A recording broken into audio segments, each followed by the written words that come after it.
Welcome back, everybody, to Science Saturday. Welcome, everybody. I hope you guys had a fun time with the tournament that Chris and Rich were doing. That was really fun to watch, and I hope you guys had a great time being able to just enjoy that with them, see all the teams play, and... Oh, my mic is low? Hold on. Don't want to be having a microphone too low. I mean, I'm in the yellow, so I feel like I'm not too bad, but either way... Welcome, everybody, back to another Science Saturday. My name is Alex Murray, also known as AZ Axel, and I will be your host for the evening. And if you guys have any experience with Backyard Baseball, and you haven't watched our first episode where we actually introduced this league, got everything set up, did all the work, and showed off the league, I highly recommend you guys go back and watch that stream. It was a lot of fun, and today's stream is going to be all about opening day. We're going to be watching up to 2 different baseball games happening today, and we're going to be actually simulating through time. Our goal is to get an entire month done, and we're going to be doing a whole bunch of OOTP baseball with the Backyard Kids, your guys' submissions in this league, and any of the other people that are playing along with you guys. That's the generic kids and the pro players. So, I'm trying to learn something. Unfortunately, we're not quite going to be learning so much today, but we will see how it goes. Maybe we'll learn something. Now, yes, in terms of questions, did anyone get traded? Yes, actually, there were a few trades. So, there was some stuff I need to update you guys about the league, and then there are 3 different things we need to cover. The first one is that I've got a big announcement that I actually will save till the 3rd announcement. But the first 2 announcements are that if you would like to have this league on your computer, the Quick Start has been made. And the Quick Start is available. So what I'm going to do, I'll go ahead and pull out the music here real fast so you guys don't have to listen to that elevator music in the background. The Quick Start has been completed. I'm going to go ahead and link it in the chat for all of you to be able to have. If you'd like to play along with us, you are absolutely allowed to do that. All right? So here, I'm going to put this in here, and then I'll probably make a forum post about it as well. So this first link is going to be for opening day. That is the opening day Quick Start. You can download this whole entire Quick Start. All of the logos, customizations outside of stadiums. You have to download the stadiums. But all of the hard work that I did to make this entire league, and in fact, let's go ahead and get over to the league really fast. You guys can look at this real faster now. There we go. So all of this work is yours to use however you'd like. All right? I mean, please don't break it. Please don't break it. But this is opening day Quick Start. So if you'd like to have the opening day Quick Start of this league, you are absolutely allowed to have that. All right? It's all yours. It's all yours. If you would like the Quick Start from before the draft, if you'd like to be able to play before the draft happened and we did all of our stuff, use that link instead. All right? So there's 2 different Quick Starts. One that is opening day and one that is pre-draft. And I'm hoping I'm not doing too much on my microphone. It's popping into the red, so hopefully it's not too bad. But yes, if you guys want either of those Quick Starts, use the links. You'll be able to download those Quick Starts. You will need to put those into your Quick Start _games folder, which you can actually find that if you go to settings and go to troubleshooting. I guess this will be our science part of the day. If you go there and you go to... Yes, some people did get traded, and I'll explain why in a second. Mostly it was because they weren't going to be starters, and I wanted everybody who submitted to be a starter. So we'll see about that. But if you hit open folder containing customizable data, you will find your Quick Start _games folder. You need to put the unzipped Quick Start folder that I just linked you guys in chat in that folder. All right? If you do that, you'll be able to launch it. You'll find it directly from the Quick Start launching part of the main menu, and you'll be able to pick a team that you'd like to be able to play with. That's right. You were the person behind Piazza, and I didn't like that. You'll be able to play the game, pick the team you want. If you want to play it before the fantasy draft, you'll be able to draft all the players. If you want Pablo Sanchez, you may have to play as the who got Sanchez again? Koalas, right? Yeah, the Koalas got Sanchez. So you might have to play as the Koalas if you want to get Sanchez. But otherwise, you can still get other good people out there like Villegas and Amelia Connolly and Captain Tennille. And there's a lot of good players out there, so don't worry about that. It's already in the Discord channel. It's part of the OTP Baseball channel. Let me see. I might post it in there once we're done with the stream here as well. Yeah, it was back on September 10th. I posted both of those links in the hashtag Out of the Park Baseball channel. So you can find it in the Discord as well. How can you tell if we got traded? Because I purposefully traded people. Because what happened, and I guess I'll explain this before the big announcement, I'll explain what happened. So what happened was, after the draft occurred and we got through all that work, I went through and looked at all the lineups. And unfortunately, some teams didn't have enough pitchers. Some teams didn't have enough fielders. So I had to do some movements to get teams officially, sanctionable, valid rosters. We needed to be able to have people play on all the teams. So unfortunately, there were a few trades. Let me see if I can remember what those were now. If I can actually click correctly, that'd be nice too. There we go. Thank you. No, I already deleted them. Okay, so I got to go back into the transactions, news and logs. There we go. So the first trade that occurred was between the Cluckers and the Ducks, and they traded Frankie Hawley to the Downey Ducks in exchange for Rufus Roughcut. So Roughcut was unfortunately on a team where he was not going to be starting, so we traded him away to the Kansas City Cluckers, and he will be officially starting as their center fielder now instead. All right? Do I have a roster spreadsheet? Do you want to have, the full-on, hold on, let me see if I can find this fast. I mean, you say roster spreadsheet, and I can show you what I used to create the entire thing. Let me see if I can show you guys real fast now. This is just funny for me to be able to show people because this is so ridiculous. Let's see if I can get a screen that shows just that, please. Okay, that's kind of close, but let me add this real fast. Because you guys want to know about how we did this for each team.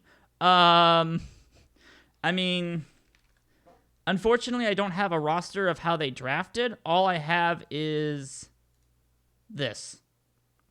All I've got is all the people that we ended up using in the league, in terms of, all their ratings, all their statistics. Well, not statistics, but all their ratings and everything else. So if you want spreadsheets, I've got spreadsheets. You want current rosters. Current rosters, I'd have to export that.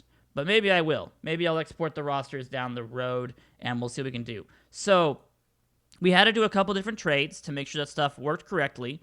The other trade was we traded Thumper McThumpers from Centennial to Portland for Ronnie Dobbs. Centennial needed a relief pitcher. We converted Ronnie Dobbs to a full-on relief pitcher only, and then we gave the Portland team the catcher they actually really badly needed. So, Centennial got the catcher. My apologies. Centennial picked up the catcher. They sent Ronnie Dobbs. Ronnie Dobbs went to Portland. My apologies. Let me see. What else? Did anyone else have any questions at all? No. Okay. So the third trade we ended up doing was we shipped a unknown person for Andy Hayes. Andy Hayes, this is Beavis. He was also on a team where he was not going to get playing time, so we ended up trading him from Durham to, I believe it's Salem, I think. No, my apologies, that's the wrong one.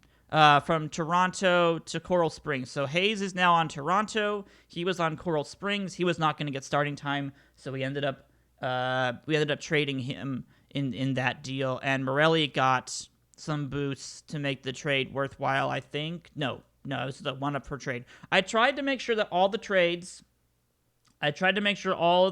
had equally like when they were drafted in the round, they were close at least by like 1 round or something like that. So there was no like someone got traded for like a first round draft pick person for like a 5th or something like that. No, it's nothing major happened. The Swatters and the Whistlers ended up trading Cindy Chang for Alexis Weiss, and that was because the Louisville Swatters needed a backup outfielder infielder, and the Whistlers needed a backup pitcher, and that is what Weiss is a backup pitcher. So that was a good deal for them. So surprisingly, there were a ton of like round 13 trades that I ended up having to do just to kind of mix some stuff up. And then the last one I did was I traded I traded Jason Kendall for Jerry Mahoney. So it was a relief pitcher for a catcher. Jason Kendall wasn't going to get played at all, and the Durham Goats needed a better catcher. So went ahead and did that deal as well. And they were actually drafted around the same time because Mahoney actually wasn't that bad. So this is not an online league technically, but you could convert it into an online league if you wanted to. This is technically just a single-player league. So we just do this for ourselves only, just to have fun. If you want to convert it into a multiplayer league, you absolutely can. Just take the quick start, check on the online league box, set up the FTP stuff if you're going to do that, and then go with it. You could absolutely do that. Not a problem. Okay, so there are a few free agents. Some of the teams ended up having to do changes, and I'll explain why. And this is something else I probably should have mentioned, and I don't know why I missed on this. If you do, yes, Smoked One, pack drops are enabled. You should be getting pack drops as soon as your 15-minute timer, or is it 20? Whatever the timer that they've set up for that is. Once your timer hits the amount needed, you will get a pack. It's not everyone going at once. It's whenever you want it to. I should have mentioned this beforehand. I had a problem that I hadn't thought about when I created the league. All right, so here's the admission of an error occurred. Okay, we had an error, and the problem is when a person is playing on a team. So, for example, the Downey Ducks, they had a situation where Luann Louie is their best relief pitcher. She is. The problem is, she was also at that time their best center fielder, and they threw her in center field. Well, here's a problem. OOTP does not know how to take a person playing on the outfield or infield and put them at pitcher. It doesn't know how to do that. It can't get that kind of a reaction. So it was never throwing Luann Louie as a relief pitcher. It was only making her a center fielder. So I lost her entire pitching ability on a couple of simulations I tested on. So that was bad. And I had to do some changes to make that fixed. All right? So here's the problem. If you're going to do the pre-draft quick start, you will need to go through and make sure that you don't have people in that position where they're playing a starting position in the outfield or infield and they're the best relief pitcher. Unless they're going to play as that team. Because then you can do it. If you don't have the warm-up rule, and I think it's the warm-up rule that's making it bad because the game thinks, oh, I want to put a new relief pitcher in. There's someone in center field who could be a good pitcher, but I got to take him out of the game, put him onto the warm-ups, warm up in the bullpen. But once they're taken out of the game, they're gone. So the person has to be not playing to be able to go to the bullpen to warm up and then come into the game. And I think that's where the logic didn't quite go through. So unfortunately, a couple people had to be edited to reflect that they can't be both, especially if they're a relief pitcher. So some people are not playing in the outfield or the infield when they normally would have, like Luann Louie. She is now officially, as you can see, just a pitcher. So there are some people we had to edit, all right? But we made adjustments to every single team in case they had to have a player who was really top-notch get, restricted a little bit. So if the person was really, really good, we actually spliced the character. That's what I ended up doing, all right? I spliced the character, took their hitting personality and their pitching personality, and I made them have clones, basically. So the team got both. So that way there was no lack of a really good pickup. And that's good. and that's good. Cindy Chang is the FOTF. I mean, I don't know. I would say that Pablo Sanchez is definitely face of the franchise if you're looking for a best player from the Backyard Baseball project at this point. So that's just to make a note. If you're going to do the quick start before the draft, you may need to do some editing on those players to make sure that everything works correctly, all right? All right. Let's talk about the big announcement. I talked to Rich, who is basically kind of the one who's helping coordinate all the live stream stuff. I know Chris is doing a lot of that too, but I have to bypass everything through Rich. All right, that was who signed off on this project in the first place. The big announcement is that if you listened to the podcast that we did back on Tuesday, you may have noticed that I mentioned something about future plans for this league, this whole entire structure. And for everybody in the channel and everyone who's here who didn't know about this, who didn't hear about this whole entire project, and didn't hear about submitting your own player, I'm happy to announce that we will be reopening player submissions. We're going to be reopening player submissions. You may submit more players. Now, that's only if you haven't already submitted a player. So you're going to be able to submit your first player if you missed that. And that is going to be in preparation for what will potentially be Season 2 of the Backyard League project. Or the Backyard Project. Sorry, I'm not even remembering my own theme name at this point. All right? So if this still has, as much fervor and fandom by the end of Season 1, we're going to basically kind of consider it like a television show.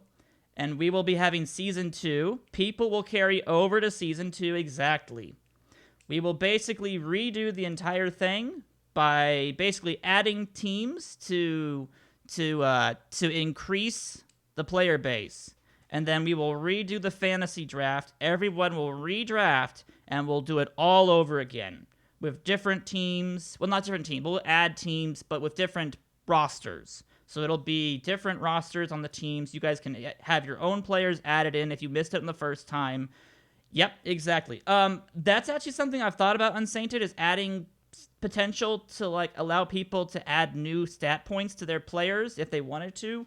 I gotta figure out how I would do that. But basically, no way I get drafted again since I went last round. Well, to be honest, I think there were some problems with the draft that I may end up looking into down the road, but we'll see about that.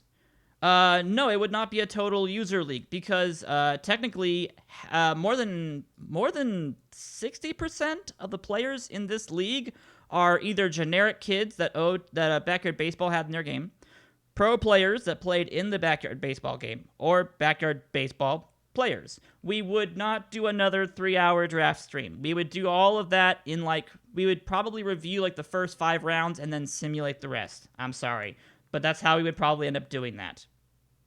Would it be possible to reformat existing characters? Yes, I would probably be okay with that. If you guys wanted to change what your player submission was like, I would probably allow that. If you guys were interested in doing that. So that's the big announcement, is that there may be, and it's a pretty strong maybe, but there may be a Season 2 of the Backyard Project coming. Potentially, this would be probably sometime in November. Because this project is going to take us all the way through the first or second week of October. So we would probably be opening up resubmissions for anybody who hasn't gotten a submission done. In fact, let me go ahead and grab that link really fast before I start to do anything else. If you haven't gotten your submission done, and you'd like to, just to have your player in whenever we do our next one, there's the link for that. So if you felt like, if you haven't submitted a player, because you can only do one, it is restricted to just one submission per person. But if you haven't gotten a submission done, feel free to go ahead and add a player into our league, or at least to our list, and potentially for Season 2, we will bring all those guys in. Sim the draft into a team-by-team draft analysis? Yes, that's probably what it would be more like, Captain Tennille. We would probably end up just kind of reviewing everything by the end of the stream, making sure that stuff looks good, and then we'd be fine with that. Allow Season 1 players to have attributes added. That is potentially what I would end up doing. Awesome is potentially thinking about allowing people to either tweak or add values or attributes to their players. That could be something that I look at doing. I've got to figure out what kind of a form you guys would have to fill out to allow me to do that, because you guys would have to remember what your player originally was and then what you want to edit from that original player.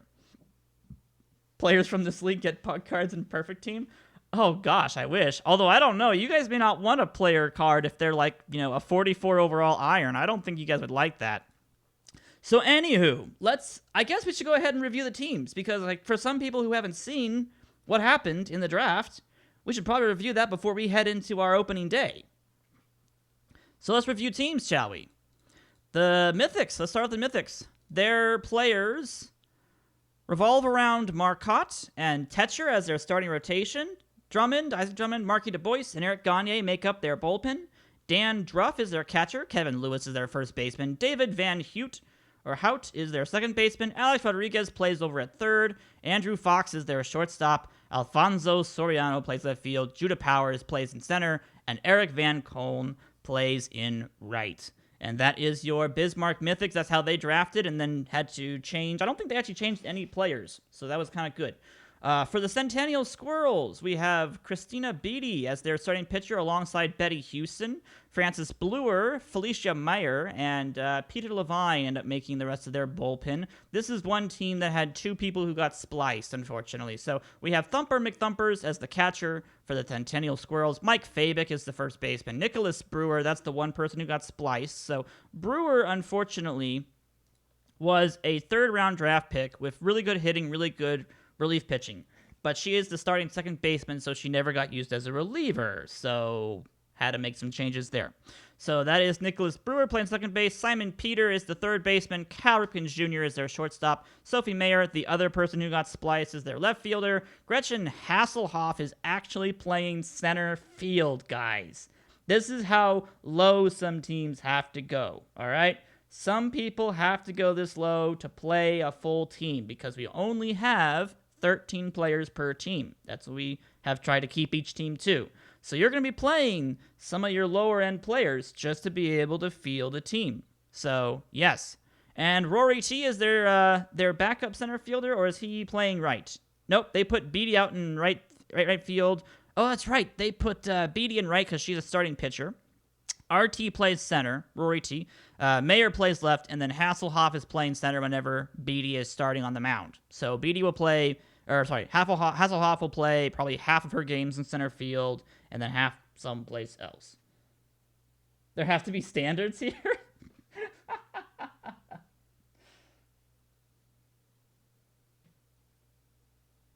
Probably from Nebraska.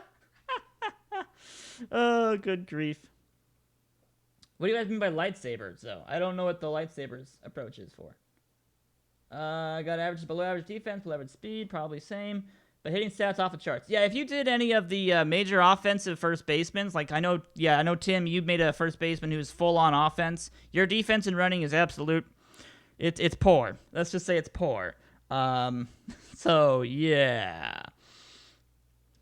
And yes, we'll keep the standards. Don't worry, we're not doing too much stuff.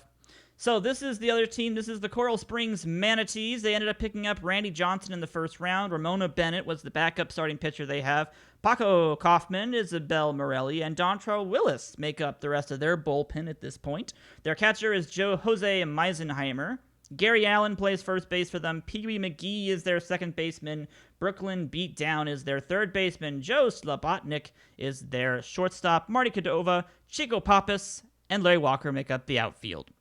So a lot of player submissions from shortstop all the way to catcher. I believe all of those are player-submitted people. So a good team for the Manatees. I'll probably have some people rooting for them across the entire season. The Ducks, who are going to have Jay Green and Nancy Chin as their number 1, number 2 starters. Yes, Dontrell in the bullpen. I didn't know they would actually do that, but I guess they had better starting rotation people than Dontrell. So I guess that's what they did. Robbie Budd, Frankie Hawley, and Edward Olafson, in combination with Luann Louie, make up the bullpen for the Ducks. So they actually have an extra relief pitcher just relief pitcher. I think that's Hawley. Yeah, Hawley plays backup hitting for them as well. But their lineup technically is Linus Riverboat, Todd Helton, Supernova, Barry Larkin, Jason Giambi, Pete Wheeler, and Stan Olafson. So they've had, I think, one splice to make that happen at this point, but that's okay.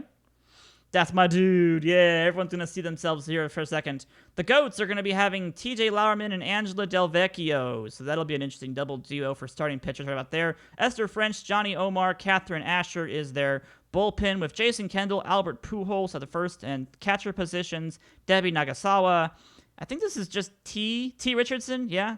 Vincent Wicker, Tom Riddle, Benjamin Mayhew, and Timmy Unger are the rest of these. Good grief. I have to say their names. I just have to. I'm sorry.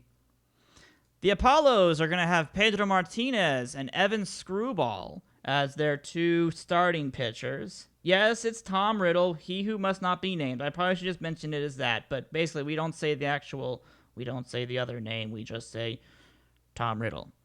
Diana Hayes and Chris Milton and Matessa Sturgis are the bullpen for this organization.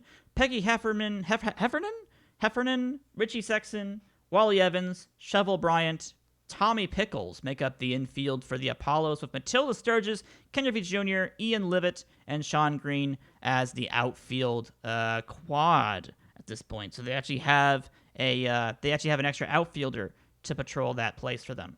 The Koalas, of course, started off with Pablo Sanchez as their number 1 overall pick. They ended up picking up Kurt Schilling and Juan Villegas as their starters. Nick Jai with the added knuckleball. I remembered it. Kendra Yarbrough and Derek McCattery make up the bullpen for the Koalas. Birai McBourbon, also known as Bedizzle, is the starting catcher for the Koalas, with Frank E. Thomas, Billie Jean Blackwood, Captain Tennille, and Veronica Lee making up the rest of the infield. Amelia Connolly, Leah Inge, I believe.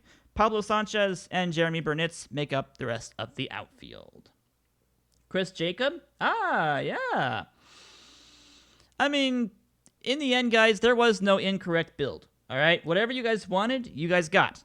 And some people wanted more defense and more speed, and that was fine. You know, in the end, you are desperately needed on some teams. There was actually some requirements to have, like, okay, where's a better center fielder? Because there's somebody who is throwing Tony Gwynn Sr., technically it's senior, in center field for their team.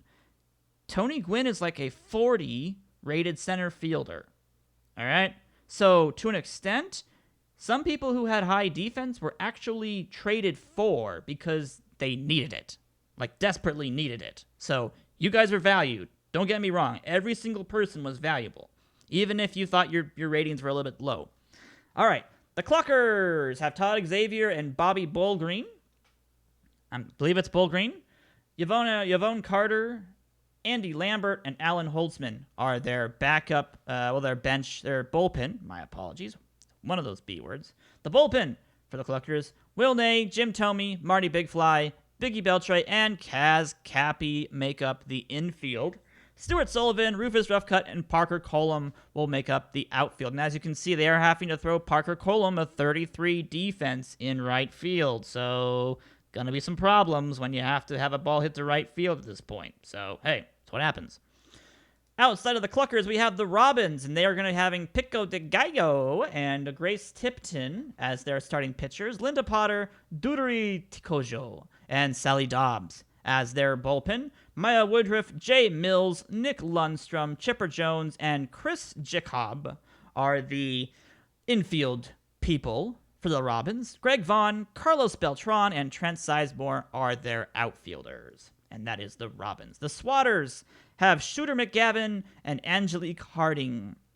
Giuseppe Pachasa, Alexis Weiss, and Brad Radke make up the bullpen for this squad. Heather Quinn, Tim Gross, Jacinda Smith, Troy Gloss, and Computer Nerd make up the infield for this squad. Annie Frazier, Alex Simon, and Ahmed Khan, the AAA outfielders, are going to be patrolling the outfield for the Swatters. Roofcut will recover some of that right field problem. I mean, sure, you could try. Yes, another situation where a starting pitcher gets put into the bullpen because they just have too many good starting pitchers of Shooter McGavin and Angelique Harding. So Radke was out, and they picked Radke 8th round. So he definitely was a steal. Definitely a steal in the 8th round. But still, he's not exactly a closer. So we'll see. We'll see. AAA is never a good nickname. Aw, okay, fine. For the Kings, we're going to be seeing Leah Wayne. That was their first round pick. She's a good double two-way player. Tim Hudson is their other main starter. Florence Felgate, Walter Hall, and Whitney Singh, as well as Lisa Crockett, are going to make up the bullpen for this squad. Cade Munson, Dante Robinson, Kirk Reeder, and Derek Jeter make up the rest of the infield at this point. Luke Gofanan, Lindsey Felgate, and Sammy Sosa make up the outfield. So the Kings, not too bad of a squad at this point either. The Murfreesboro Marmots have Tom Delgado and Greg Maddux as their starting rotation. Johnny George, Mariana Roth, and Julie Dunkel make up their bullpen. Tuck Eddy, Ricky Johnson, Molly May, Phil Nevin, and Angelica Dunkel, another person I forgot to add to the generic kids list. There we go. She was spliced as well. Make up their infield. And Marcellus Marks, Ichiro Suzuki, and Raul Mondesi make up their outfield. This is one of the better, if not the best, outfields in the game. So we'll see what they can do about this. Oh, you want to know about starting pitchers? There's a couple of great starting pitcher teams out there. In fact, we're probably going to be touching on one here pretty soon. The Portland Pioneers with the That's All Folks logo have Cody Hamilton and Doc Holliday as their starters. Ronnie Dobbs, Holly Franklin, and Sidney Weber are their bullpen. Mike Piazza, Jeff Bagwell, good double duo right about there. Seth Hoffman and Vicky Kawaguchi with Thomas Rose as the shortstop make up the rest of the infield. Kathy Wolf, Kenny Lofton, and Bobby Higginson. This team can hit. This team can definitely hit. The Queens Nobles, boo. Okay, I'll stop. Ed Barker and Tiffany Bosworth are their two starting pitchers at this point.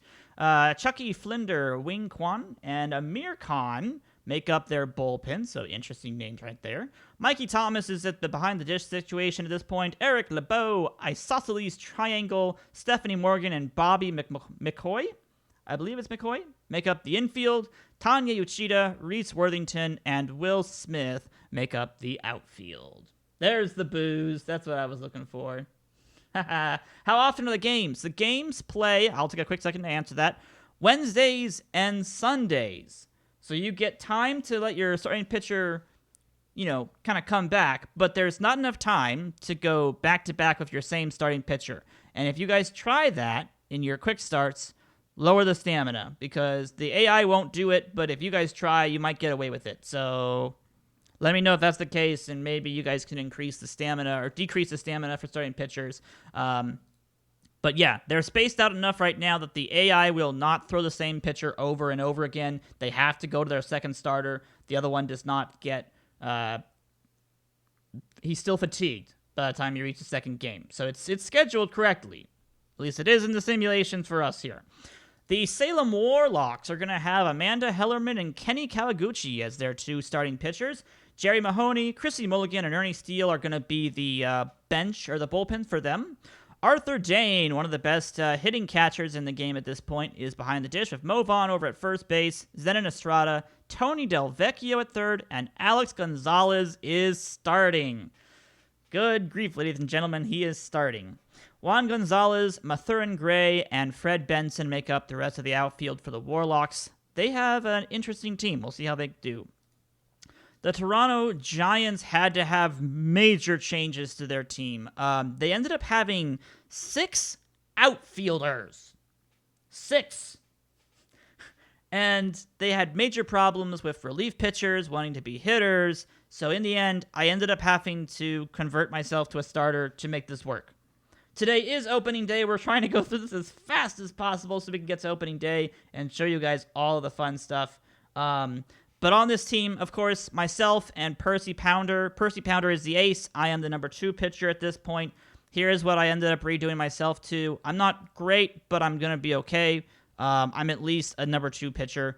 And then, of course, Joseph Andruski is the bullpen person along with Uma Morris and Ashley Weber. So I didn't give myself any kind of a boost, guys. I literally just redid myself in the form and redid it all. So I didn't cheat. Hannah Peavy is the catcher. Carlos Delgado is the first baseman. Andres Pilares is the second baseman. Andy Hayes and Keisha Phillips round out the infield at this point. And that was, again, Andy Hayes, who they had a trade for. They didn't have a third baseman. So Yukino Bijin is now in the left field position with Levi Brott manning up center field. And Bobby Bacon Bits is over in right. And I think he's a speed demon. Yeah, he is. So that's the Toronto Giants. The Virginia Beach Captains are going to be having Earl Abbott and Jessica Wasserus. Wasserus? Whatever that is. Canton Middleton, Mickey O'Connor, and Rex Fuller make up the rest of the bullpen for this squad. Samuel Middleton, Naomi Murray, Greg Peters, J.D. Epps, and Jimmy Rollins make up the rest of the infield for the Virginia Beach Captains. Cliff Floyd Star Moonbeam, if you remember anything about her, she is super duper fast. And of course, Vladimir Guerrero make up the rest of the outfield for the Captains. And they have a big wide outfield too, so it's good that they got some really good people for that. And last but not least, the Windsor Whistlers have Benjamin Ebenduct. He was the third overall pick, yes. Maria Luna backs him up as the second starting pitcher. Billy Mendelson, Ray Tran, and Tom Glass make up the rest of the bullpen for this squad. Ivan Rodriguez, Andy Greenberg, Dmitry Petrovich, Fabtron7. Cindy Chang is actually the backup for everybody on this entire squad. Nomar Garcia Parra, and then Tony Gwynn in center field and Jeff Conine in right. And that is because they are actually throwing Maria Luna in left field whenever they get the chance to. So when they have Maria Luna starting, Petrovich has to play left, and Chang has to play second base. So we're actually going to see Cindy Chang playing half of the games. Injuries are turned off. That is correct. Yes, this Tony Gwynn can mash. Not homers, but he's not going to strike out, and he's going to hit a lot of singles. So, yeah, this Tony Gwynn is good. Hey, someone's batting leadoff. Yep, Andy Greenberg is a great player to lead off. He's got just enough contact and eye discipline, good speed, and good fielding ability. Going to be a good leadoff for this team at this point. So, that is all the teams, and we are at opening day. So, here is the question, ladies and gentlemen. There are two matchups that we would love to watch today. Yes, Tony Gwynn should not be in center field, but that Gwynn is the only center fielder they've got. Either it's him or it's Cindy Chang playing center field full time. And they want Maria Luna playing left field whenever she's not starting. So that was rough. That's the one problem with the draft, is that some people did not draft correctly, and the teams are going to suffer because of that. So opening day has, I believe, only one matchup that I think we might watch. I don't want to go over 2 hours today, if that's possible. Ducks versus the Nobles, that would be a fun matchup. The Ducks and Nobles are a good one. Jay Green, Tiffany Bosworth, that would be an interesting matchup to watch. They're playing at Downey Duck Stadium, which isn't the best stadium to watch a game at, but we could definitely do that. The one that I'm interested in is actually the Coral Springs Manatees versus the Murfreesboro Marmots. This is Randy Johnson versus Greg Maddux, and I just don't know if that's the best matchup we could watch. I know you guys are going to all want to watch your own game, because of course you guys are going to want to. Koalas versus Goats, Warlocks versus Swatters, the Whistlers. Yeah, everyone's going to be like, watch my game. So here is the approach, guys. Any player, pitcher starting. Yes, we are seeing, not only are we going to be seeing Ryan Tetcher, which is basically, this is Dishnet's submission. He's going opening day for the Mythics versus the Captains. We're also going to be seeing, where is he? Benjamin Ebenduct. This is the third overall pick. This is to be determined. This is Schnee. He's playing between the Whistlers and the Cluckers. And I think that's technically, no, I think Villegas is one. Is this somebody who submitted a player? I don't think so. No, I think it is. I think Juan Villegas is also a player submitted person as well. So the Koalas and Giants, I believe, Koalas and Goats, my apologies, have a player as well. Yeah, I'd like to watch the submitted players. Now, that's the thing, guys. On April, if I can bring up that spreadsheet one more time. there is a super duper good matchup coming down the road. On, if I can load it up here real fast, on April 29th, we get to watch Benjamin Abendukte, Schnee, versus Ryan Techer. That is DishNet versus to be continued. That is those are our top 2 submitted pitchers going at it on April 29th. So, we could simulate through opening day to get to that game. That's what I've thought about doing bottom of the 6th, is doing highlights. Here's how I'm going to do it instead. We're going to live simulate, real-time simulate through everything. And we're going to be able to do this at a really high speed. All right? But I'd like to watch the best of the games. I'd like to be able to show you guys some of the stadiums, some of the really cool stuff we've done, and be able to at least let you guys kind of see stuff. So, there's an option for us to watch every single game's highlights, if you guys would like to. But in all honesty, if we do the real-time simulation, you guys can watch the box scores, well, not the box scores, but the line scores, and we can talk about what happens with players, because the games are spaced out just about right. Coral Springs is home opener. 3, 4. Coral Springs is home on... Wow, they're not home on the 5th either. Coral Springs is finally home on the 8th. Randy Johnson versus Leah Wayne. That would be a fun one. That'd be a fun one if you guys want to do that. So I think what we're going to do for opening day, I think we're going to do a real-time simulation just to watch stuff. And this will give us a good idea of kind of what the real-time simulation looks like. We can talk about it, and I'll let you guys see if you guys like it, because this could be interesting. So, this is going to be fun. All right. This is going to be the first time I'm actually officially doing this with results counting, because I've done so many simulations to make sure stuff works. So I've tested this so many times. But let's do it. Let's do the real-time simulation. Welcome, ladies and gentlemen, to the real-time simulation. This is the BNN's scores page. When you do a real-time simulation, we are allowed to change how fast this goes, pause it, enter into a game, watch a game, get into a situation. We can completely have control over everything. But let's get started. Let's start it off at factor of 60. So we have the first game of the day is going to be the Cluckers versus the Windsor Whistlers. So it's the Whistlers versus the Cluckers, basically. This is Benjamin Abendukte versus Todd Xavier. First hit of the Backyard Project goes to Fabtron7. Congratulations. Both innings look pretty simple. Cutting the single here. Parker Column steals second and scores on a Rufus rough cut double. And the Cluckers strike first against Schnee, who has had 5 strikeouts but 2 hits and a given up run. Congratulations to the Cluckers, taking the lead 1-0. Oh, and they just lost it on a double to Conine.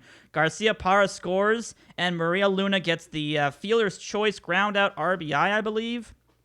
I believe that's an RBI. No, it's not an RBI because it's a fielder's choice. So the Whistlers come back, but not before a Jim Thome double brings in Beltre and Big Fly. And the Cluckers take the lead back instantly in the top of the 3rd inning, and the Whistlers want to do the same thing here in the bottom of the 3rd. Oh, Garcia Parra flies out, and they leave runners on 1st and 3rd, and they strand them.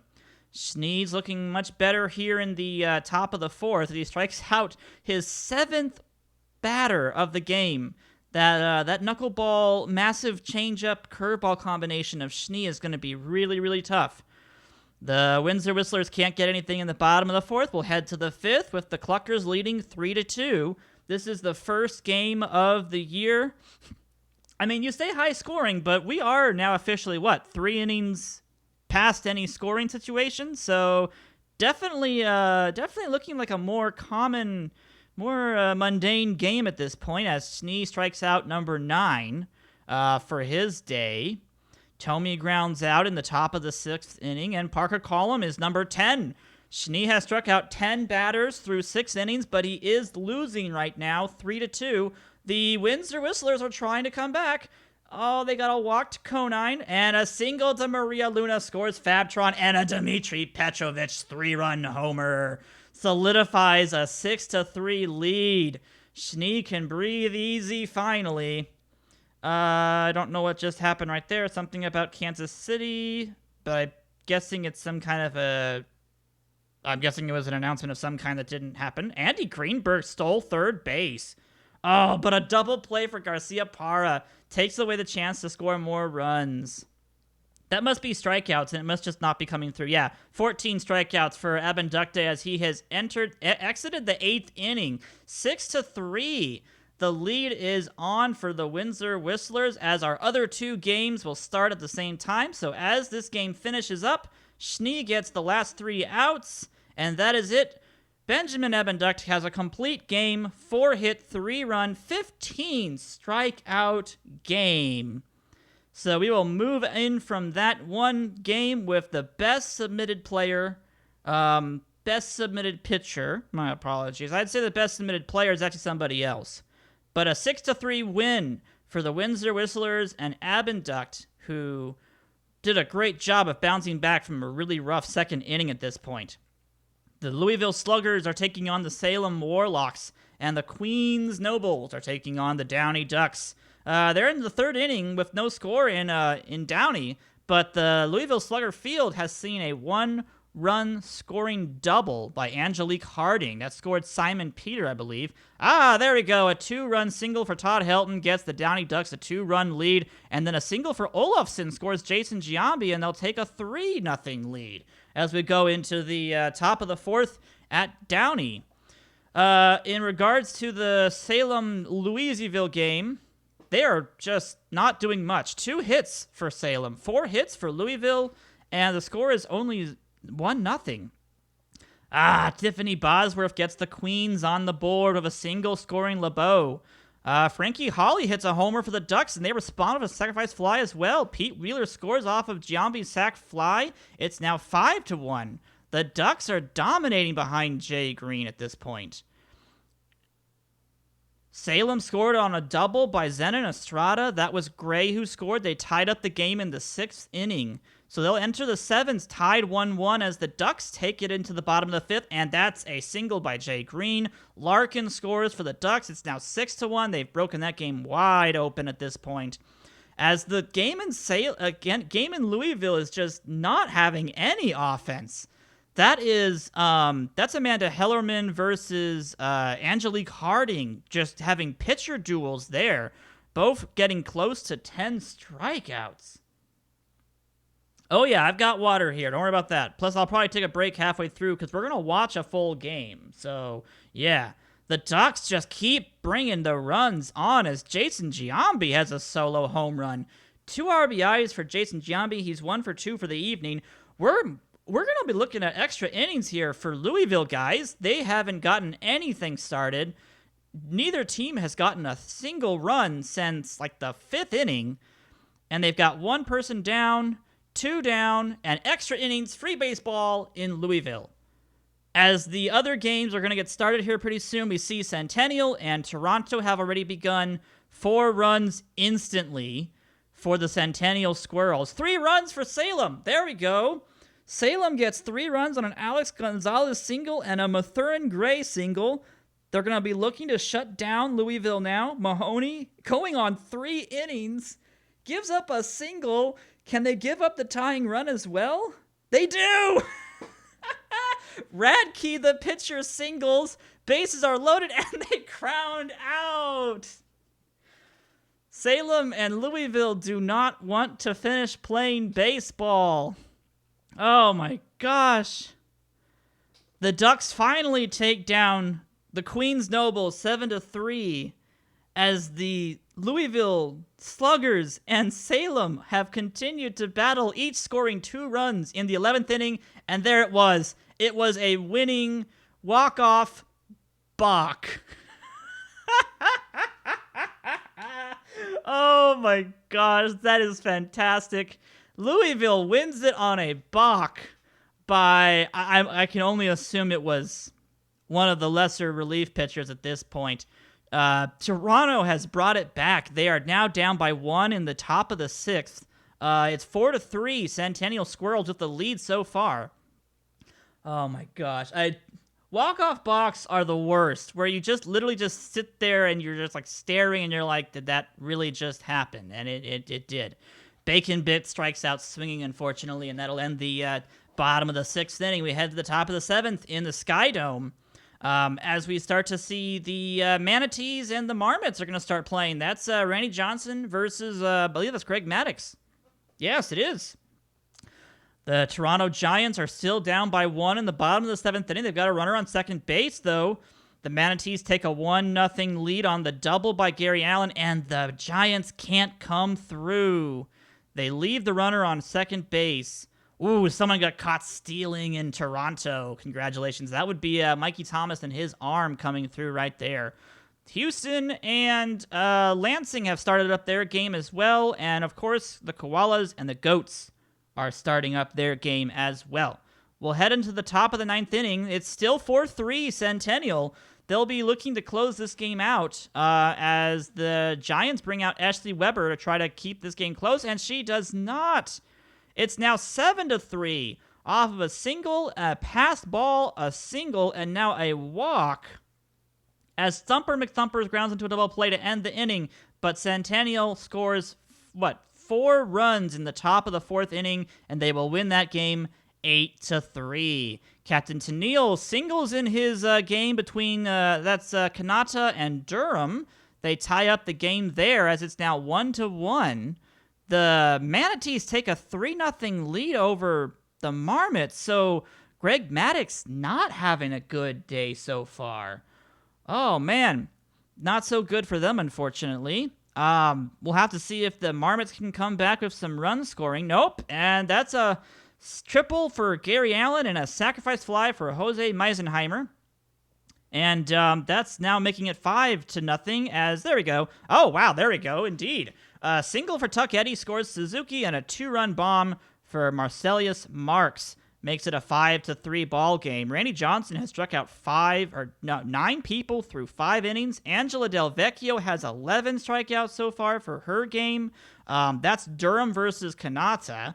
So these games are going to be really, really low scoring and really high strikeout prone. So we've got 5-3. The Manatees are leading in the 6th. The Kanata Koalas and the Durham Goats are tied 1-1 in the 7th. Lansing holds a 2-1 lead over the Houston Apollos right now as Marina Ralph hits a homer, Marty Cordova hits a homer, and it's 6-4 Manatees, and that was extending their lead from originally it had gotten really close, 5-4, and they extended it back up to 6-4. So good job right there. Debbie Nagasawa hits a 2-run homer, giving the Goats a 3-1 lead as the Mystics and the Captains begin their game, and the Kings and the Pioneers begin their game as well. The Durham Goats are dominating. Ken Griffey Jr. singles, Alex Rodriguez singles. It's now 2-5 for the Goats, 6-4 for the Manatees, 3-2. The Apollos have taken the lead against Lansing at Los Altos Park as they enter the bottom of the 8th. So we'll be looking at a save opportunity for the Goats as Pablo Sanchez hits a solo home run for the Koalas. They will still fall 5-3. Houston will win their game 3-2. That's Pedro Martinez being the winner at this point. The Koalas tried epically to come back. They ended up scoring 2 runs in the top of the 9th inning. Oh my gosh. And the Marmots come back on a 3-run walk-off home run for Raul Mondesi to upset the Manatees. Wow. That's amazing. That's really cool. So the last 2 games is the Memphis Kings, the Portland Pioneers going at it at Portland Diamond Ballpark, and the Bismarck Mythics versus the Virginia Beach Captains at Riley Stadium. And the Mythics already have a 5-0 lead. So that game is almost finished at this point. So yeah, Abinducte, yes, 15 strikeouts. Angela Del Vecchio had 11. Pedro Martinez came in with 8. A lot of good pitching performances today so far, guys. I've been very impressed with all the pitchers so far today. Cody Hamilton getting up there with 9 strikeouts in 6 innings. Gosh, so many strikeouts. Ryan Tetcher has pitched 5 innings. I'm not even going to say what. This is a no-hitter alert for the Bismarck Mythics. So Abinducte had a fantastic complete game. Oh, and there it goes. You had to spoil it, didn't you? You had to. Oh, and there's 2 runs, too. So Benjamin Abinducte had a good game, and Ryan Tetcher has had an equally good game so far at this point. Nobody has scored a run in the Memphis and Portland game, guys. Leah Wayne versus Cody Hamilton. This one's going to go down to the wire, as both people have not given up a single run as we enter into the top of the 9th. And there it goes, a 2-run homer to Luke Goffinen. He scores someone else who I don't remember, unfortunately, who that was, who he scored. But that's a 2-0 lead for Memphis. They look to close it out now with Lisa Crockett on the mound. They will close this game out, and Felgate will win her game against Portland. So Cody Hamilton does not get the win. He goes 8 innings, 11 strikeouts. A great performance from Cody Hamilton. Bismarck has extended their lead after a solo homer, and a single scoring 2. It is now 10-3 as we enter the bottom of the 9th. And Drummond comes in to finish. Well, he's been in for a while, but he's here to finish the game. A triple by Star Moonbeam and a sacrifice fly makes it 10-6. I don't think they've got enough for this, unfortunately. But let's see. Vlad singles. And that's it. They had the bases loaded in the bottom of the 9th. But Tetcher and the Bismarck Mythics walk away with the win 10-6. Congratulations to all of the teams and all the players who were in today. Let's go ahead and finish all the games. Let's pop out. I need to go back to scores. There we go. So the top performances for the day. Did I hit a homer? I don't know if you hit a home run. We'll look through all the teams really fast here now. Oh, I forgot. I need to control nobody. Thank you. So the top performances for the day go to Cody Hamilton, 8 innings, 5 hits, 0 runs, 0 walks, 11 strikeouts. Benjamin Abinducte, of course, one of our top scorer players, 9 innings, 15 strikeouts. We had a lot of games that went extra innings or people won late, so there weren't a lot of wins for the starting pitchers. But Schnee definitely did a good job. 4 hits, 3 earned runs, a bit of a scarring on the runs given up early, but he was okay the rest of the way. And Leah Wayne from Memphis got the number 3 player of the day submission at this point. She had a good day as well against Portland. 7 2/3, 3 hits, 1 walk, 9 strikeouts. So a good job right there. Let's go ahead and take a look at the box score real fast at this point. So the Cluckers versus the Windsor Whistlers. This was a close game until the 6th inning when the Whistlers just decided that they were done playing around on a 3-run homer by Petrovich. That was a good day for them. Abinducte went the full game. Xavier went 6. Lambert came in and did 2. Did a good job coming in off of relief. There's going to be a lot of records being set at this point. The Warlocks and Swatters. That was a comeback victory for the Swatters. The Warlocks had gotten 2 runs in the top of the 10th, but ended up losing 3-4 after the pitcher Radke hit a walk-off single, I believe, against Mahoney. No, that was a tying single in the 10th inning. The walk-off was... What was it? What was the walk-off hit they had? I think it was just a single. No, it was the balk. That's what it was. It was the balk. The Bach ended up winning this game. Not a fun way to end the game, but it was the way they decided to end it at this point. So, Swatters win game number 1 against Salem. They have another game down the road against their number 2 pitcher. That won't be happening for a little bit of time. The Queens Nobles ended up losing their game to the Downey Ducks 7-3. A high offensive game between Jay Green and Tiffany Bosworth. Lots of hits going everywhere. Mostly spearheaded by Todd Helton and Jason Giambi and Barry Larkin, it looks like. Yep.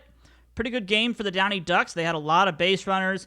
Only 1 stolen base. They left on base 10 people, but not too bad of a game at this point. Mikey Thomas did hit a homer off of Robbie Budd in the 7th inning. I think that was just a solo shot, though, as the The Nobles just really couldn't put up much of a clutch hitting situation as they left on base 10 people and saw 20 throughout their entire team. So, yeah.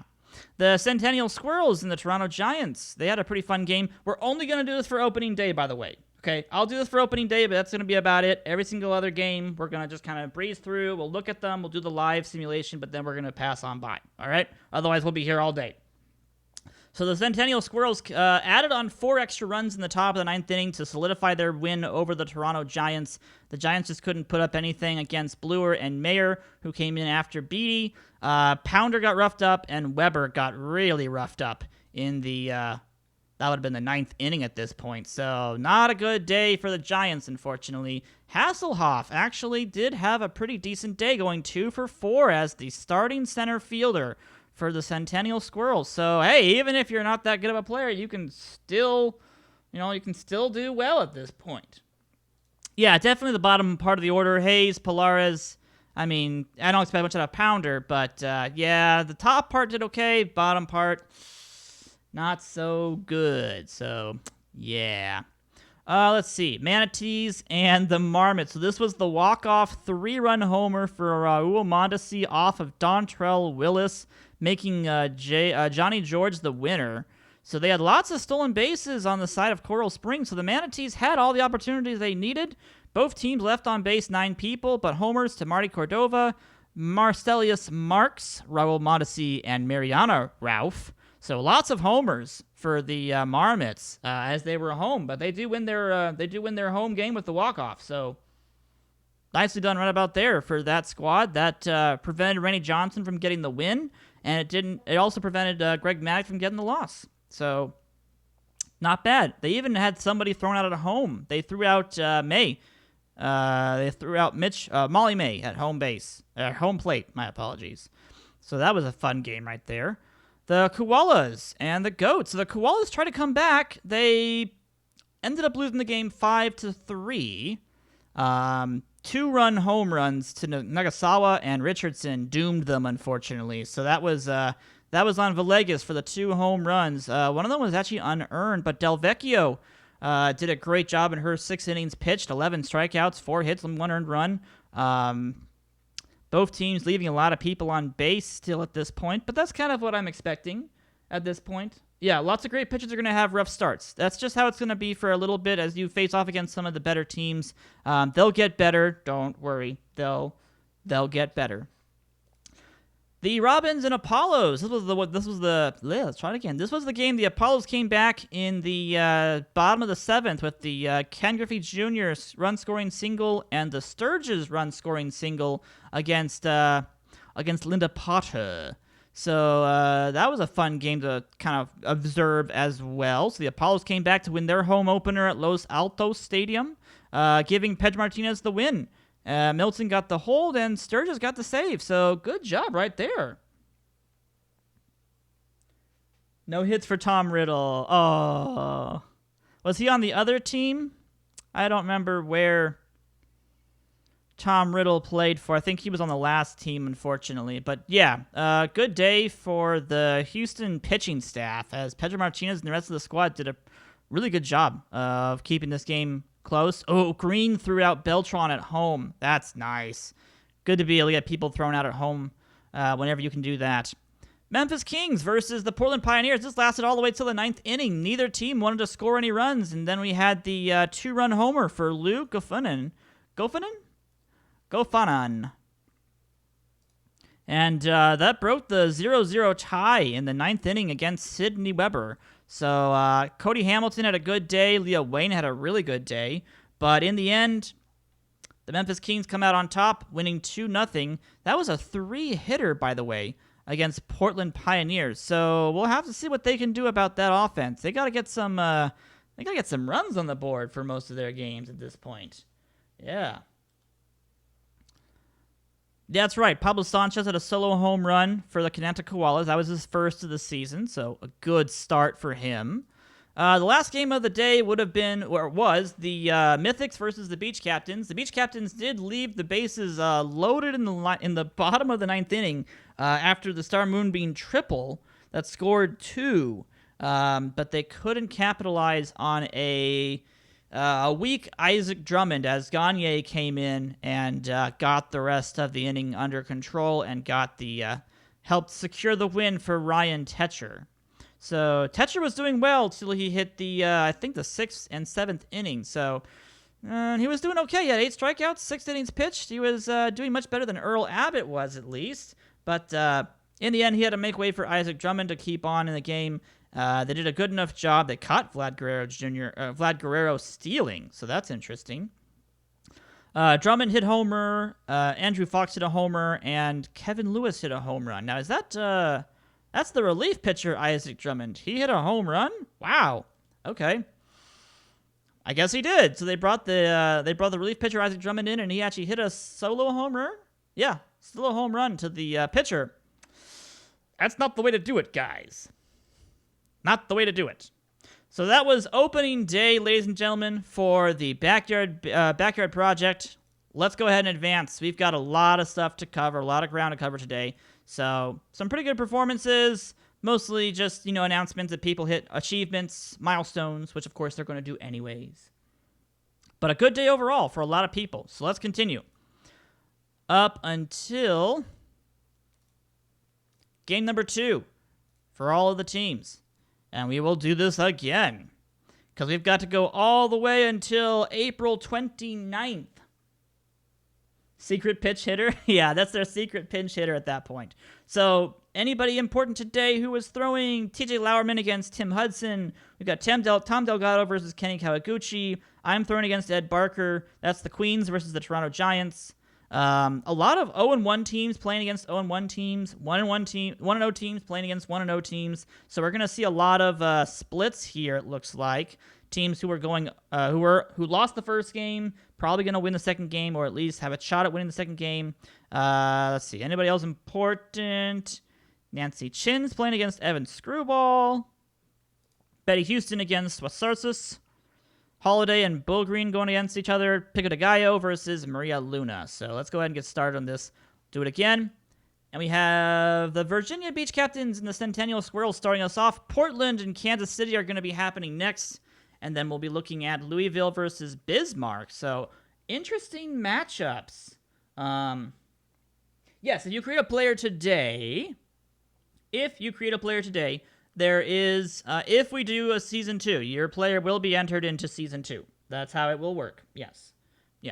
So that is the objective, is to get more people to submit players now, so we can do all that stuff when we get around to that time frame. So, yeah. Childhood Teddy Bear, the manager of campus is still... Mr. Teddy can get on the action in Season 2? Absolutely. Yeah, if you guys submit a player and they were not included in the first batch for Season 1, we will absolutely have them in Season 2.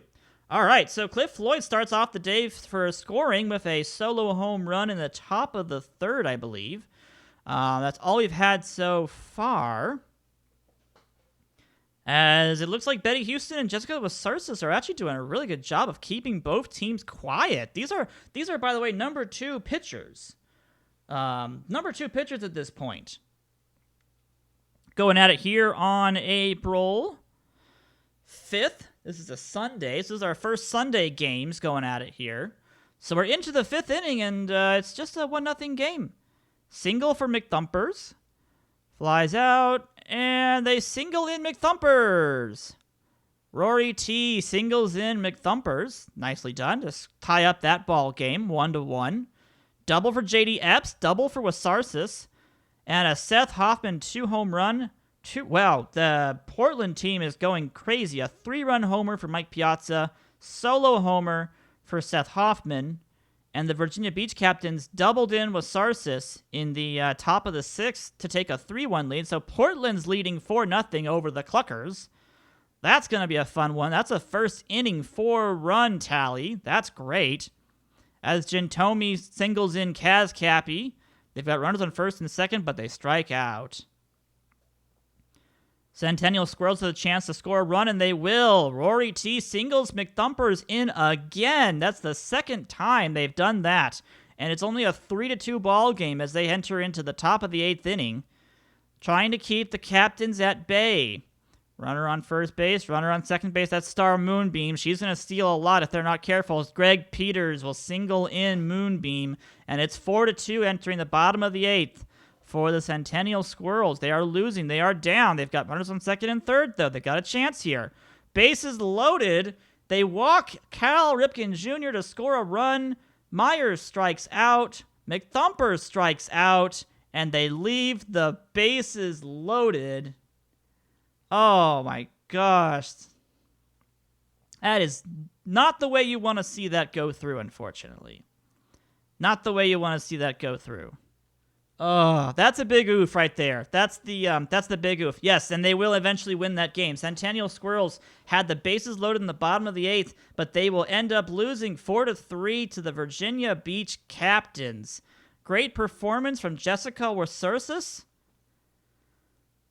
And yeah, just not much you can say about that, to be honest. Kansas City Cluckers trying to come back here in the bottom of the... They got 2 runs in the bottom of the 4th. They are now down 4-3 against Portland. Portland did not do well in game number 1, so I'm happy to say that they're actually playing better here in game number 2 at least. By the way, Louisville and Bismarck going at it in Mythics Park. Alfonso Soriano's already hit a solo homer there to take a 1-0 lead as they enter the top of the 4th inning. The Barnyard Park and the Cluckers are still down 4-3 as they will enter the top of the 7th inning. Lambert's coming on to relief, so that's not good. The starter's out, but they keep the Portland Pioneers from scoring, so they'll give them a chance to score runs in the 7th at least. Tommy Wilwakin Parker Column hits a 2-run homer. The Cluckers take a lead, and then they double in Nay and Roughcut. They take a 7-0 and a 2-run homer by the pitcher. It's 9-4 Cluckers. Oh, the humanity. It's 11-4. They keep scoring. A triple by Beltre and a pass ball. It's 11-4. Ahmed Khan has hit a 3-run homer for Louisville. They take a 4-2 lead over Bismarck. Oh, man. Lots of stuff happening right now. Let me slow it down real fast. Bismarck is losing 5-2 after the Troy Gloss solo homer. The Kansas City Cluckers are giving up runs. Kathy Wolf singled. Bobby Higginson hit a sacrifice fly. It's now, oh gosh, on a single to Vicky Kawaguchi. It's 11-7. Portland is trying to come back, and a walk to Thomas Rose. Bases are loaded in the top of the 8th. They finally get out of the inning. Finally getting out of the inning they go. It's 8-11. Kansas City, a slugfest going on at the Barnyard Park right now, as they will enter the top of the 9th save situation here. Out over in Mythics Park, we'll monitor the Barnyard one. Louisville has a 5-3 lead, and Kansas City will clutch the victory 11-8 against Portland. Wow. Across the league, we're in the 7th inning here at Mythics Park, 5-3. Bismarck is losing against Louisville. This has been a good day for Troy Gloss and Ahmed Khan. Ahmed Khan. 3-run homer to Ahmed Khan, by the way, as Alfonso Soriano hits his 2nd homer of the day, a 2-run shot, tying the game in the bottom of the 7th inning. That was off of Brad Radke. And that ties up this ball game as Dandruff is caught stealing to end the inning. But they will enter the 8th tied. The Windsor Whistlers are leading 3-0 at Segra Park in Lansing. No home runs. It's all been just generic hits scoring runs. The Murphyboro Marmots are losing to the Salem Warlocks 4-1 in the 6th inning. That's been homers to Tony Del Vecchio and Fred Benson. We're in the top of the 9th inning. Louisville has a chance to lead the game here. They got to score a run, though, and they will not. We will enter the bottom of the 9th. Brad Radke is still pitching. Bismarck has a chance to walk it off here. They have 12 hits in the game so far. They get a runner on first base as David Van Hoot walks. Striking out is Kevin Lewis. Alex Rodriguez up at the plate. 2-1, 3-1 pitch, and he flies out, bringing up Alfonso Soriano, a chance to walk it off, and he strikes out swinging. We will enter the 10th free baseball in Mythics Park between the Bismarck Mythics and the Louisville Swatters. Top of the 10th, Eric Gagne is still pitching as there is a runner on first base. Can they get something started here? First and second, runners advance. They intentionally walk Andy Frazier. Alex Simon's up at the plate, and he doubles in Gross and Gloss. And the Louisville Sluggers take a 7-5 lead into the bottom of the 10th inning. Good job right there by Alex Simon. Oh, let's see. Dandruff had another single. He's had a 4-hit game. He's on first base. Gagne strikes out swinging. There's no pinch hitters, and that will do it. Brad Radke with the win. It is the final 7-5. Louisville comes back to win it on the double by I gotta remember who that was now. Alex Simon. That's right. Alex Simon with the go-ahead double in the top of the 10th inning. Oh my gosh, Windsor has come back to tie it in the top of the 9th inning. Lansing has a chance to win it here. Oh gosh, these games are going to end just back to back at this point. So Lansing and Windsor look like they're going to be going to extra innings. First and second, though, Trent Sizemore, chance to win it. He flies out. Let's go ahead and pause for just one quick second. Tetcher had a good first game. I don't know if he won his first game, but the team won, so you did a good enough job, and you were having a no-hitter through, I believe it was 5 innings, Dishnet, so you were doing a good job. All right, so let's review stuff really fast. We've got extra innings in Lansing as the Whistlers and the Robins are going at it. Salem almost blew up their game in the top of the 8th inning to the Marmots, who had a bases-loaded situation, I believe. They only scored 1 on a walk. And then the Salem Warlocks got out of the situation. They're leading 6-2 in the bottom of the 8th inning. Memphis and Durham have started already, and in the 3rd inning, it's 1-0 on a solo shot by Felgate. And the Downey Ducks and the Houston Apollos have already started their game as well. It's tied 0-0 in the bottom of the 2nd, as Houston has not gotten a hit yet. So let's see what happens in this extra inning ball game at Segra Park. Windsor needs a run. Lansing wants to walk it off. Single by Tony Gwynn. Fabtron lines out. Sally Dobbs is pitching, and Nomar Garcia-Parra singles. Ivan Rodriguez strikes out swinging, though. It'll come down to Mendelson. They're going to go to the bottom of the 10th. Chipper Jones grounds out. Maria Woodruff strikes out swinging, and Greg Vaughn grounds out. The Salem game has finished. 7-2. Kenny Gawaguchi, winning pitcher in that ball game. Salem beats the Murfreesboro Marmots 7-2. So not as important for all of us, but we'll see what happens about that. So we're still going. We've gone into the 12th inning now. Windsor and Lansing, nobody wants to win. Windsor has a chance here as they have now officially Takojo pitching in his 2nd inning of work. Greenberg single, Steele second. Let's see if they can get him in. Gwynn strikes out swinging, and Fabtron grounds out. So bottom of the 12th, we will go. Still 4-4, as we're just now going to be throwing any relief pitcher we possibly can. Beltran flies out. Trent Sizemore's up to bat. And he strikes out. Oh, man. Actually, that was a dropped strike 3, but they got him out at first anyways. Takojo is doing work, though. Striking out, flying out. He's gotten all the batters to go at it down. He hasn't given up a hit yet. And we'll go to the bottom of the 13th inning. Glass is doing kind of the same thing, keeping people off the base path. Oh, he hits Greg Vaughn. Uh-oh. This could be dangerous. Potter is up with a full count, and she strikes out swinging. Memphis scores a run on a Dante Robinson single, and the Ducks had Jay Green single in a run, so those games are 2-0 and 1-0 respectively. Memphis looking for, I think, their first win of the season. The Downey Ducks, I think, looking for their second. Runner on second base here as Takojo sacrificed the guy over. First and third they go. Sizemore the chance to win it, and he does. We finally end the game in Lansing, as the Lansing Robins finally score a run in the bottom of the 14th inning to finalize that game 5-4. Whew. That was a long one right about there, folks. Good night. Ken Griffey Jr. has tied up the game in Houston as he singled in Pickles, I believe. And Durham's coming back finally. The Memphis pitching staff is getting a little bit broken. Tim Hudson gives up 2 runs in the top of the 7th. Memphis still looking to hold on to this victory as they'll enter into the 8th inning. It's still tied 1-1 over in Houston. They got a runner on first, though. Let's see if they can do something. That was someone getting hit by a pitch. I believe it was Sexton. Yeah. Sexton got hit by a pitch. So let's see if Durham can come back. Let's see if someone can want to win this ball game in Houston. They've got a runner on second base, runner on first and second base for Pickles. But he grounds out to end the inning. Bottom of the 8th we are. Sammy Sosa strikes out swinging, so we'll have a save situation for Memphis going into the top of the 9th. Crockett back in again to try to do another save. Pujols flies out. Jason Kendall grounds out.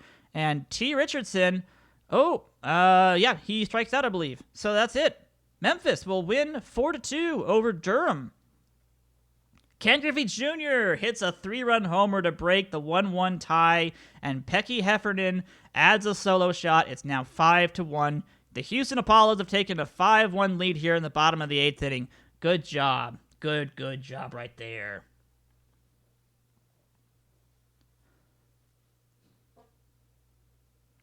Let's see. They entered the top of the 9th inning. Runners on first and second. Milton's got to be careful here.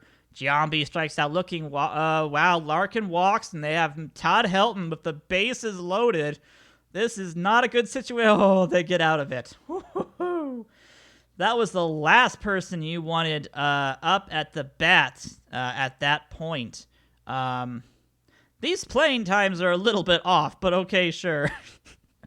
The remote learning. Yeah, obviously they're remote learning. These are midnight games, guys. These aren't quite in time with what we like to do at this point, but I'll have to work on that. But yeah, you don't want to be doing bases loaded against Todd Helton. So let's see what happens between Kanata and the Koalas versus the Manatees. Toronto versus Queens. Let me go grab some water while this simulates. I'll be back in just 1 second, and we'll begin these next 2 games.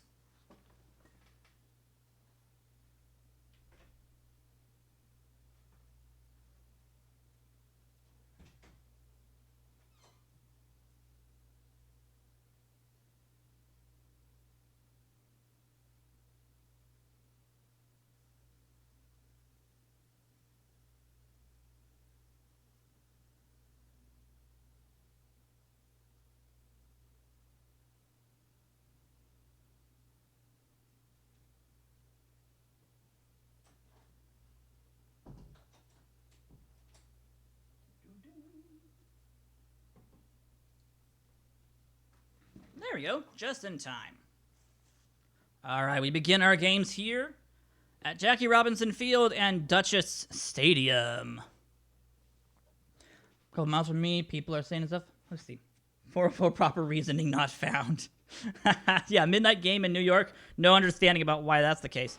Marty Cordova hits a grand slam for the Manatees. Oh, man.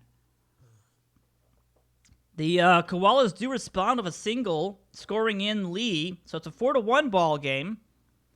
But Manatees out to a 4-0 game so far. Yes, I am the starter for the Toronto Giants tonight, so we'll see what my character can do. Hopefully I do okay. It's 5-1 as Chico Pappas singles for the Manatees. It is now a 5-1 ball game as they enter the 3rd.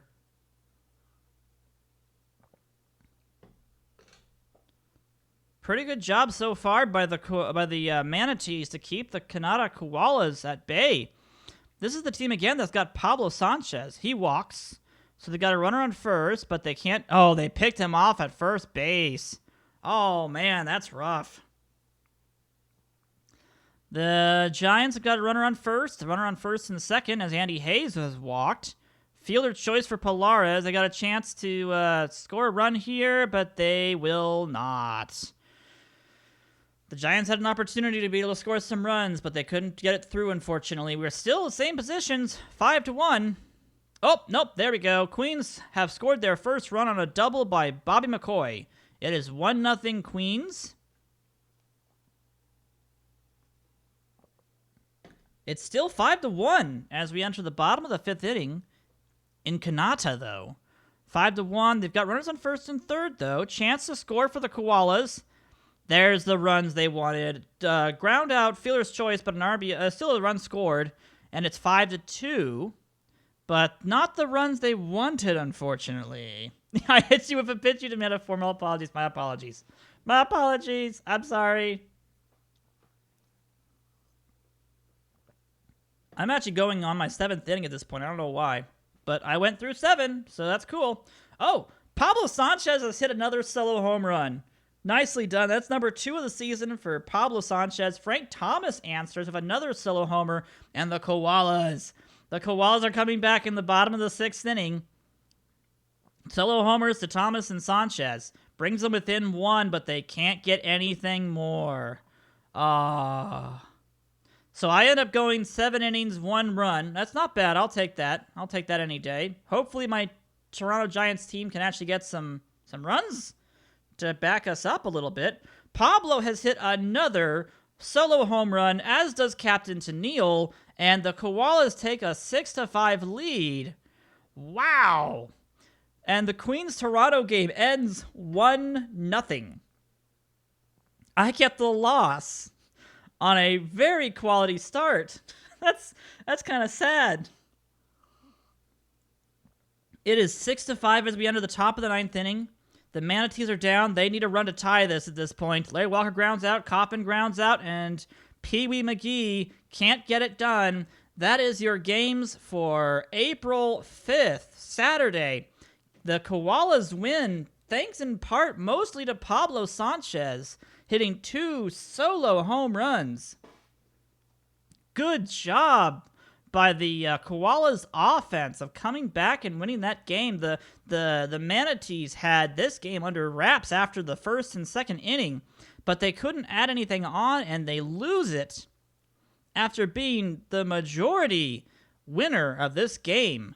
And, wow, was not expecting that. I also was not expecting this game to be such a pitcher's duel between myself and Ed Barker. I mean, I'll take a pitching score of 69. That's not bad. 103 pitches, I'll take that. Good games all across the board, though, here for day number 2. Memphis beating Durham. Houston beats the Downey Ducks. Lansing ended up... Was that a comeback victory for Lansing? Yeah, 14 innings walk-off on the walk-off single for Trent Sizemore. So, good job all around for everybody on that day right there. Go to scores and see who our top performances were. Ed Barker from the Queens team. Ken Griffey Jr., 2 for 2 for home run, 4 RBIs, a run scored, and 2 walks. And Nancy Chin of the Ducks, even though they lost 5-1, she only gave up 1 run in 6 1/3 innings. So, good job by everybody today. I don't feel like there was any game outside of... Wasn't there one game that... Yeah, the Pioneers versus the Cluckers. That one just kind of... that just kind of fell apart into a hitter's duel outside of the 1st inning and the 7th inning. Yeah, the Cluckers just destroyed the Portland Pioneers in the 7th inning. They got all over Holly Franklin. And they just could not patch the bleeding. Good job by Lambert and Collum. That'd be Parker Collum to be able to do that. And they just got all over Franklin. They got all over Dobbs. That was just not a good situation right there. All of their hits, all of their extra base hits came in the 8th inning. So that was bad. That was bad. That's a foul team. Oh, gosh. Yes, that was definitely a foul team. No thanks for that. So let's take a look at the standings really fast here now. I think I'm going to go ahead and simulate up until our special game, and then we'll just play that and call it good for the day, because I want to get through this a little bit faster than what we're doing. But so far, the Giants, Pioneers, and Manatees are 0-2. The Swatters, Kings, and Apollos are 2-0. I'm actually kind of surprised about that. I was not expecting that. Games number 3. Big matchups to look out for. Pedro Martinez versus Schnee.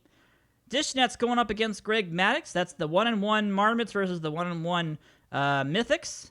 The Whistlers are looking for their 2nd win of the season. They want to tack a loss onto the Houston Apollos squad.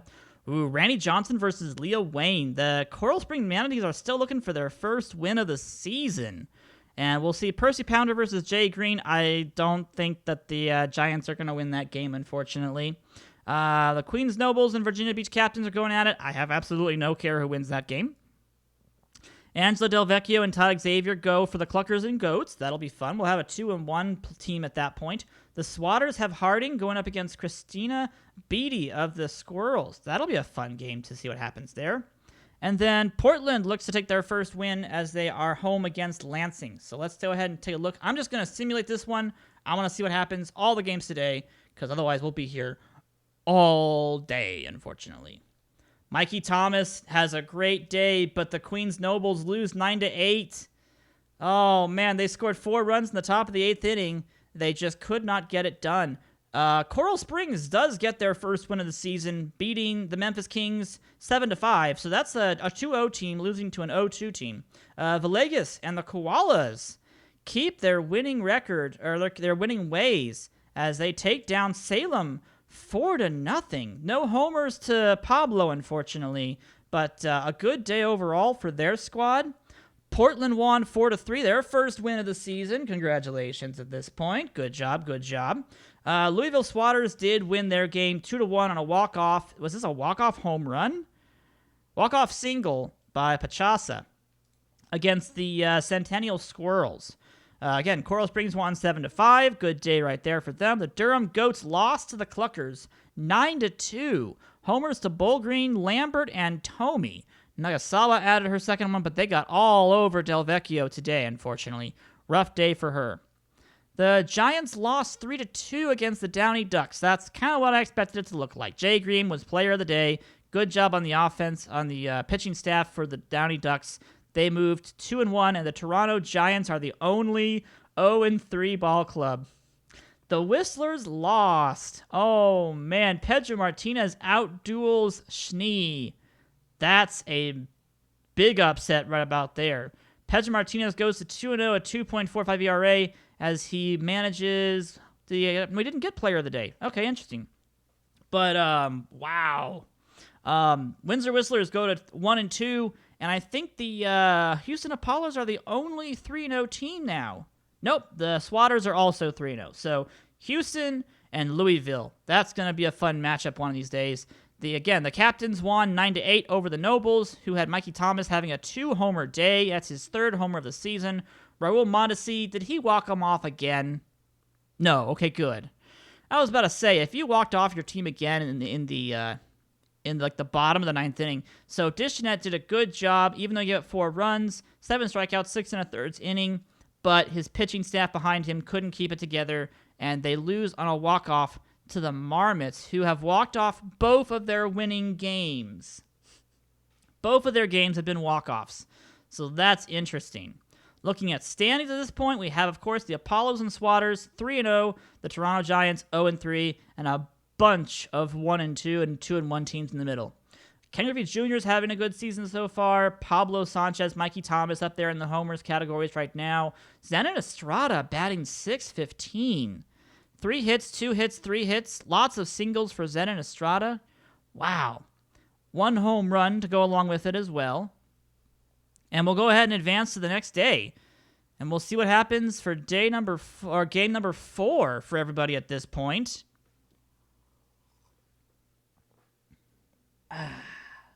Yeah, the Mythics logo does kind of read like Mythies, which I don't know if I want to change that, but we'll see. My OBA is pretty good doing the Mythics, nothing batting 7th. Yeah, some of the batting orders are a little bit suspicious, but for this first season, we're just going to let the AI try to see what happens. Look at those graphs, guys. Those graphs are terrible. But yeah, Dandruff's had a good season so far. Kevin Lewis has had a good season so far. 2 home runs. He's one of the biggest power hitters that got submitted. So we'll see what happens. All right, so game number 4. Go ahead and do all the games today. Brenda Marquardt had a 3-0 victory over the Kanata Koalas. So the Koalas were shut out by the Bismarck Mythics. Wow. The Memphis Kings had a good performance out of Tim Hudson. They ended up winning their game 4-3 versus Salem. And Nancy Chin pitched 8 innings and won her game 2-1 over Windsor. So, the Centennial Squirrels shut out the Marmots 7-0. No home runs in that ball game. 5 runs in the 5th. The Durham Goats won their game against the Lansing Robins, pushing them to 1-3, but the Goats are now 2-2. Homers to He Who Must Not Be Named, and then the Robins had a homer to Beltran and Mills. The Giants are 0-4, as unfortunately I couldn't hold it together for this game. 8 earned runs in 6 innings, so I gave up all of those runs, unfortunately. No great support. If I could have flip-flopped those matchups, I probably would have gotten the win if I could have had the better matchup today. Star Moonbeam just destroyed the Toronto Giants. 1 for 2 with 2 walks, a stolen base, a home run, 2 RBIs. She ran all over the team, unfortunately. Peters, Phillips, Bajin had homers. The Ducks won in extra innings over the Whistlers. They moved to 3-1, as did the Beach Captains, or the Captains, sorry. The Memphis Kings won in extra innings. Homers to Delvecchio and Munson, as they beat Salem. They moved to 3-1. Congratulations to them. As we mentioned, the Mythics win their game 3-0 over the Koalas. They neutralized, it looks like they neutralized Pablo Sanchez pretty efficiently at this point. Ken Griffey Jr. had another home run, but Houston loses to Portland 10-4 in a slugfest. Wow. These are set as MLB level teams. I'm the least supported starting pitcher in TBBL history. Yes, you probably are, Magus. My apologies about that. The Manatees win their second game of the season, 4-2 over the Cluckers.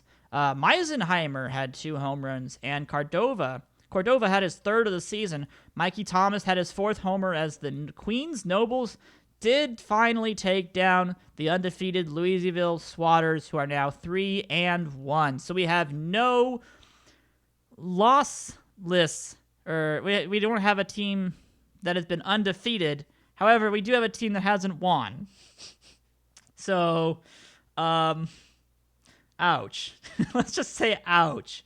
Not happy about the fact we haven't won a game yet, unfortunately. That's going to be rough. That's going to be a bit rough for us, unfortunately. So, moving on to the next day.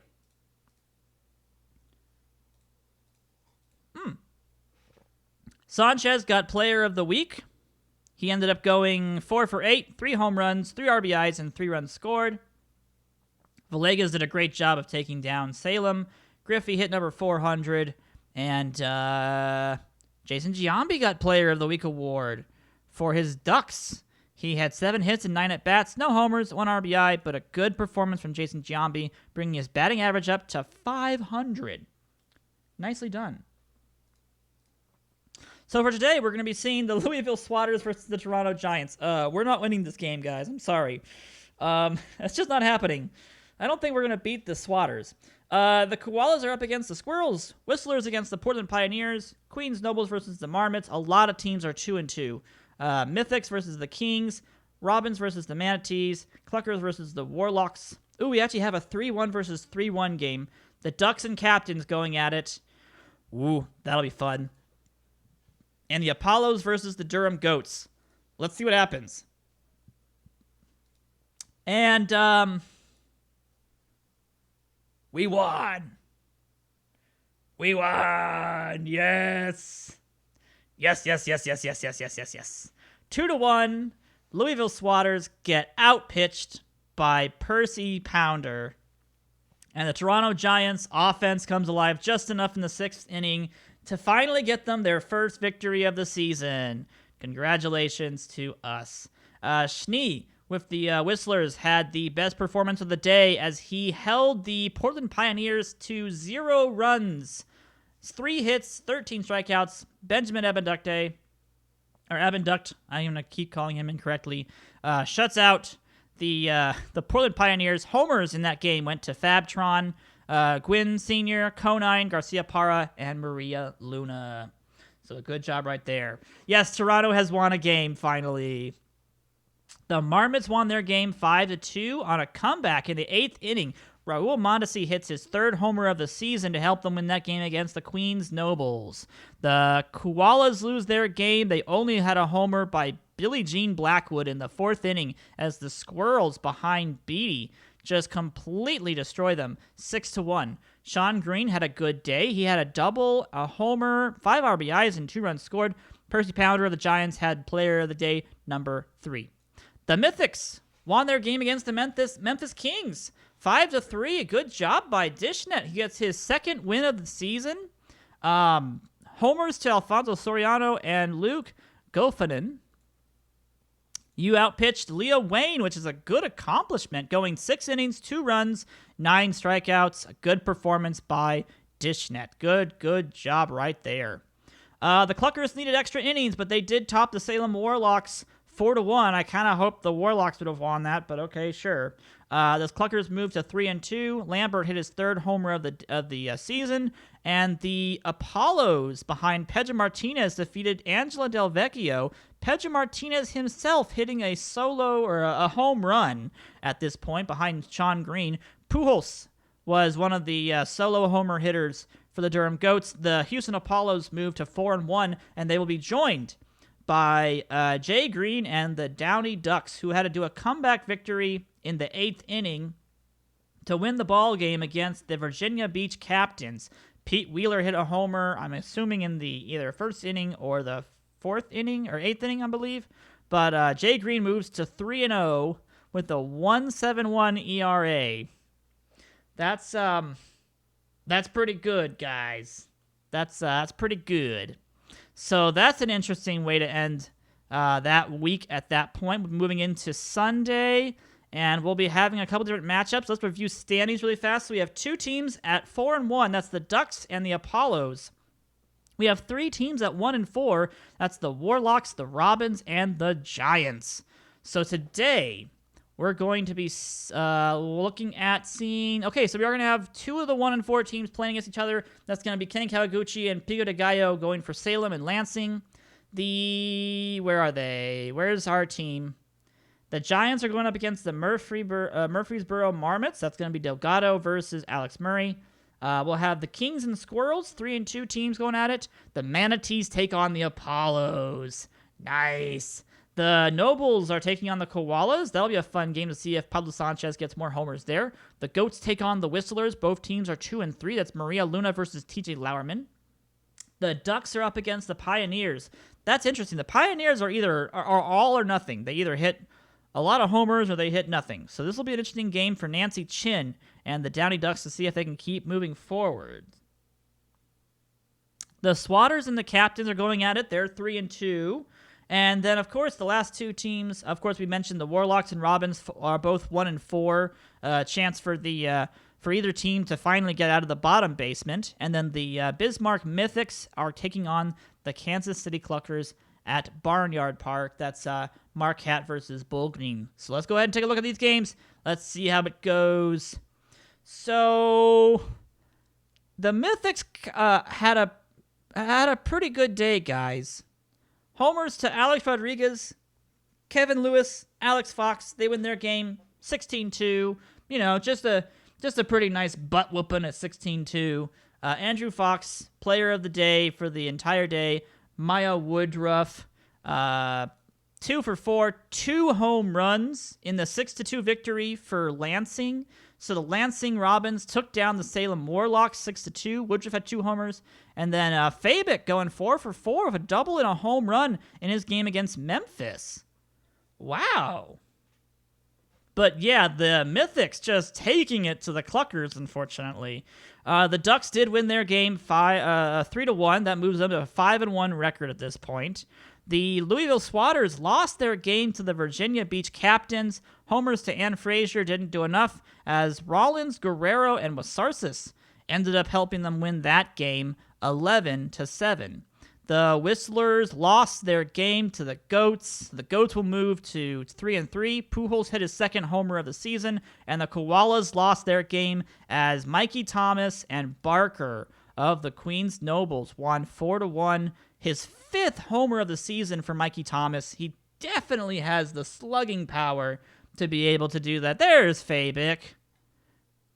Fabic, you had a good day today. Good job. Can you check the box scores for Louisville versus Virginia? Sure. Let's take a look at that real fast. So this was an 11-7 baseball game. Both teams left on base. A good amount of players. A couple errors for Louisville, unfortunately.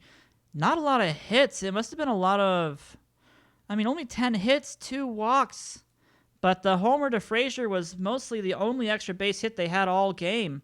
So Wasarsis had a bunch of singles given up, but it wasn't that bad.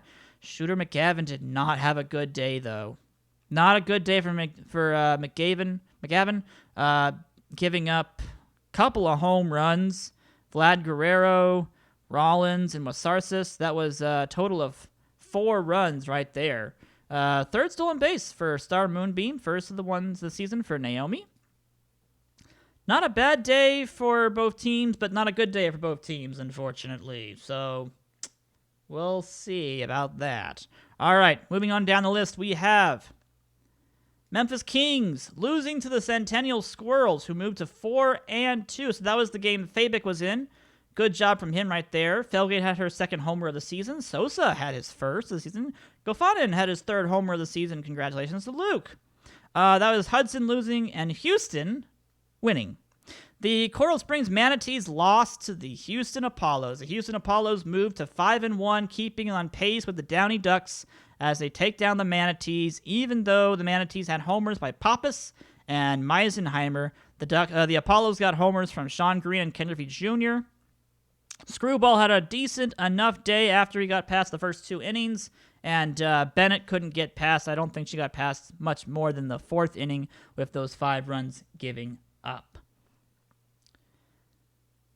The Marmots beat, I don't know how that's upending. They beat the Giants 4-2, unfortunately. I did not have a great performance. Hayes hit a homer for us. That was the only homer in the game, unfortunately. But the Giants are going to be 1-5 for the season going into the next set of games, unfortunately. Stuck down in the last place with the Salem Warlocks. Oof. Oh, man. Not a good day for the Giants or Warlock fans, unfortunately. Apollos and the Downey Ducks looking really good, though. Really good performances. The Ducks are on a 4-game winning streak, by the way. You want to know your average? Let me see. All right, so this is the box score for the Toronto Giants versus the Murfreesboro Marmots. Good performances so far from Tuck Eddy. Raul Mondesi has had a very good season so far. Levi Brock has had a good season so far, but not a lot of extra base hits from this squad. And in the end, I ended up going 7 innings of pitched ball, 3 runs scored against me, 7 strikeouts. Weber gave up another run, unfortunately. That ERA not looking that good, unfortunately. Not a good performance from our ball club, guys. Look at these batting averages. They're just not quite there, unfortunately. So, oops, my apologies. That's definitely something we need to fix. If we can turn this season around, maybe we can do better. But that's going to be hard to do. So, moving into the next season, or to the next week of games, I believe, we're going to be looking at Houston and Downey. We want to see when they play against each other next, because that's going to be the fun game. And April 29th is our big game of the season, the one that we have to watch out for. So, I think what we'll do... You know what? I'll go for it. We'll go for it. We'll watch that game because I want to see what happens when DishNet plays up against the best submitted pitcher we have. The 2 best submitted pitchers, I want to watch that game. So we're going to do that. Yeah, Brock can't carry that offense alone, unfortunately. Park factors? There are some park factors that are very negative against hitters. That is true. That is very true. Okay, any big games today? The Koalas versus the Giants. That's Pablo Sanchez versus Brock and yours truly. We're going to see the Mythics versus the Robins. We're going to see Squirrels versus the Cluckers. The Nobles are up against the Kings. There we go. There's our royalty matchup that I was interested in. Leah Wayne versus Tiffany Bosworth. The royalty matchup at Memphis. Salem's going up against Houston. So I'm pretty sure Houston's going to win this, guys. Gonna assume Houston's going to win this. The Murfreesboro Marmots and the Virginia Beach Captains, both 4-2 squads, are going to be going up against each other today. That'll be fun to see what happens about that game. The Ducks are playing the Swatters. They're going to try to go to 6-1. The Goats are playing the Pioneers. That's Angelo Delvecchio versus Cody Hamilton. And Schnee is playing against Randy Johnson. That's the Whistlers versus the Coral Springs Manatees. That would be a fun game as well. Pounder versus Villegas. That's actually very true. We are going to be seeing a major control extreme ground ball pitcher versus the extreme stuff strikeout sidearm pitcher. So that should be a fun one too. You guys think the Manatees are going to beat the Whistlers? Let's find out. That is Schnee. Schnee has one of the best abilities. Yeah, that's what I expected. So let's start with that game, shall we? The Coral Springs Manatees lose their game 1-0. That's just Schnee. That's just him going 9 innings, 3 hits, 12 strikeouts. Randy Johnson, flawless in 8 innings as well. But in the end, it's a run-scoring single in the top of the 9th inning that wins it for the Whistlers. They move to 3-4, and that's just how it goes. Yes, we lose again. The Giants lose to the Koalas 2-0. A good outing by both pitching staffs, to be honest, but no run support for the Giants, and that's going to be a loss, unfortunately. The Cluckers have beaten the Squirrels. They take the Squirrels from 4-2 to 4-3. Xavier beats Beatty. That's a tough person to beat. I mean, she's good. She's got good stuff. The Robins lose to the Mythics. The Mythics are now 5-2. 5-2 for that. Which box score do you guys want? Let me know. The Memphis Kings absolutely destroyed the Queens Nobles. 15-2. Leah Wayne hit 2 homers. She also pitched that game, by the way, guys. Also pitched that game. You guys want a box score of the Mythics game? 5 runs in the 5th inning for the Mythics. Looks like Van Hoot. Good day for Van Hoot. 3 hits, 4 at-bats, 2 RBIs. Good job by Lewis as well. 2 RBIs. I think they were both doubles. Yeah, doubles with people on base, scoring 5 runs. Good job right there by both of those guys. And then Tetcher, of course, gave up only 1 earned run on 13 strikeouts and 6 innings pitched. Drummond came in for the save, did a 3-inning save, but that's okay. Tipton did not do okay. It's not a good day for Tipton, unfortunately. Not a lot of offense from anyone besides the first 2 batters for Lansing, as that's kind of where most of their run support came from, was Jacob and Vaughn. So bit of a lackluster day right there by the Lansing Robins, but good job for Dishnet to have a great outing like that. I'll take a look at this real fast just in case. Yeah, you're talking about 2 hits, 1 to Hayes, 1 to Brock. Everyone else is not doing so well. Let's just say they're not doing so well. Percy Pounder went the complete game. 2 earned runs, 9 hits, 6 strikeouts. Just got to get run support. You don't get run support, you're not going to win ball games. That's just how it is. The Apollos did win their game against the Warlocks 2-1, just barely eking past them.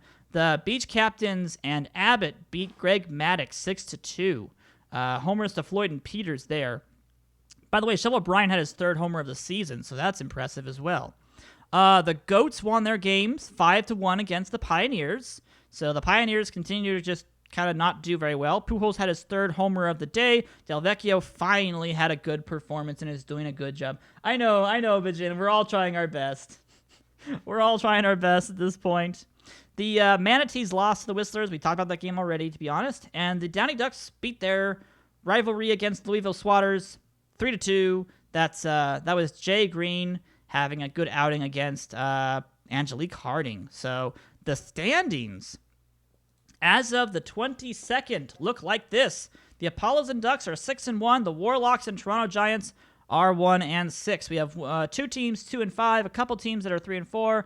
Only a couple teams at 5-2. The Mythics and the Captains keeping up with the competition at this point. So gotta see some better performance from the Manatees, the Swatters, and the Whistlers. Those are the 3 teams that I'm surprised are this low at this point. They are actually much better teams than this.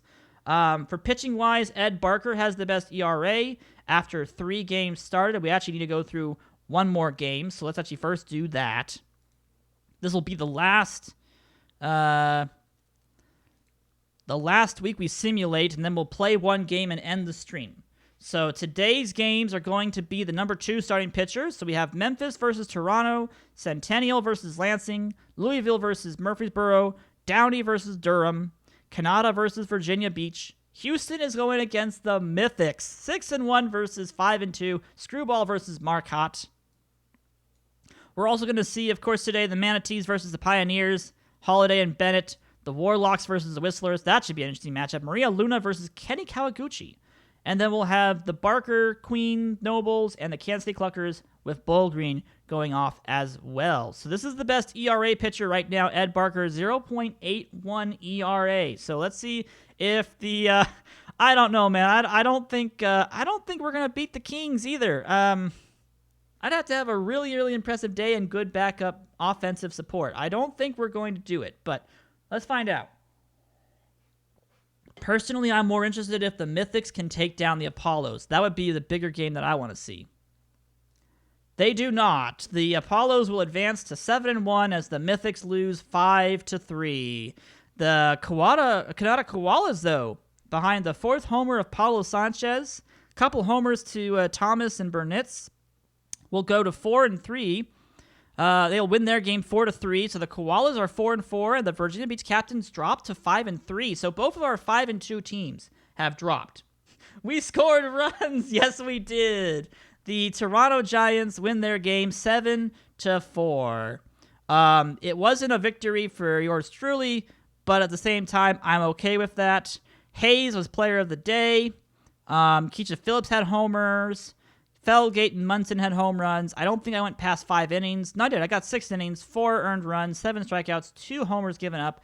But we win our game in the 8th inning, coming back to win the ball game 7-4. So finally, we beat another team. It took us forever. The Lansing Robins won their game 8-6 over the Squirrels. The Swatters won their game against the Marmots. Wow. It took extra innings for both of those two ball clubs to get their games resolved, but 8-7, Swatters win. 8-6, Robins win. Wow. You want to see the Swatters games box score? Certainly. This is the box score for the Swatters. Swatters, I believe, are on the right. Yes. Good performances from Annie Frazier, Troy Gloss, Heather Quinn. Hits all around, to be honest. They would have gotten points for that kind of a performance. Raul Mondesi had his first 0-for-4 with 4 strikeouts baseball game. Wow. For as hot as he started off this season, he has cooled down extensively. Pitchers-wise, McGavin had a good enough day. Radke blew the save for Louisville, but then they ended up winning it in the walk-off as Dunkel blew it in the bottom of the 10th, unfortunately. So they lost it. They blew it there, tied it up, and then came back and won it on a hit-by-pitch, bases-loaded situation. Oh, my gosh. I did not create these logos, unfortunately. I wish I had. I wish I had this kind of artistic skill. Lowe from the forums is the one who made all of these logos. He's amazing. Does a great job at all of them. You can find those logos on the forums if you want to. You can absolutely use these in your game, too. These are not, like, restricted or anything like that. You guys can use these logos and be able to have fun, like the way we're doing, too. Can I see the season pitching of captains before you finish the stream? For the Virginia Beach Captains? Yeah, of course. We'll probably review stuff before our next game here. So anyone else? Oh yeah, the Goats won 14-11 over the Ducks. So the Downey Ducks do not get to go to 7-1 as the Goats go to 5-3. Congratulations to them. Portland loses 9-2. So there's a company at the bottom end of the standings. Oh, Salem beat Windsor. Wow, extra innings win for Salem and the Warlocks. They beat the Windsor Whistlers 3-2. Wow, good job right there by them. By the way, Jay Mills had 2 home runs in this game for Lansing as they beat the Centennial Squirrels 8-6. But Pioneers now 2-6, unfortunately.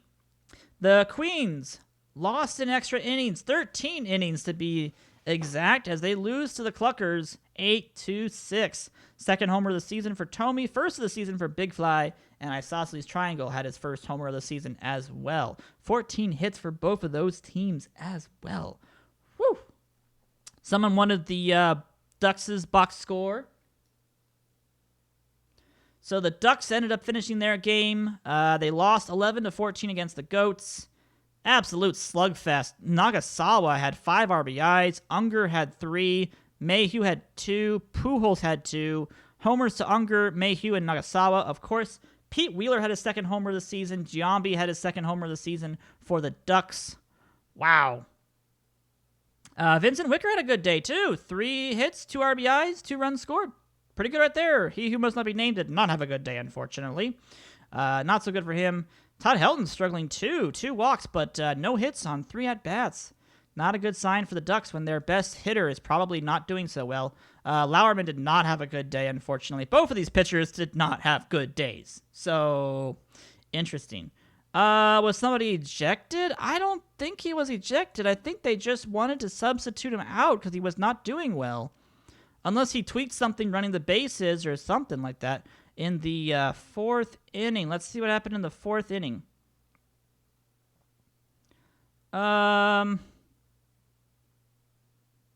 She was put in as a substitute defender. Line drive, 8-9 middle. Oh, I wonder if he got himself tweaked on running to make a play in left field. I bet you he probably tweaked something in the outfield. While we don't have injuries, in this game, you can still get pulled out of a game because of an injury. You just don't get the injury afterwards. You do have to get replaced. So that probably destroyed the Ducks' chances of being able to have a good game, unfortunately. You want the quick start? Would you like the quick start with the which link? Do you want the link for the quick start with it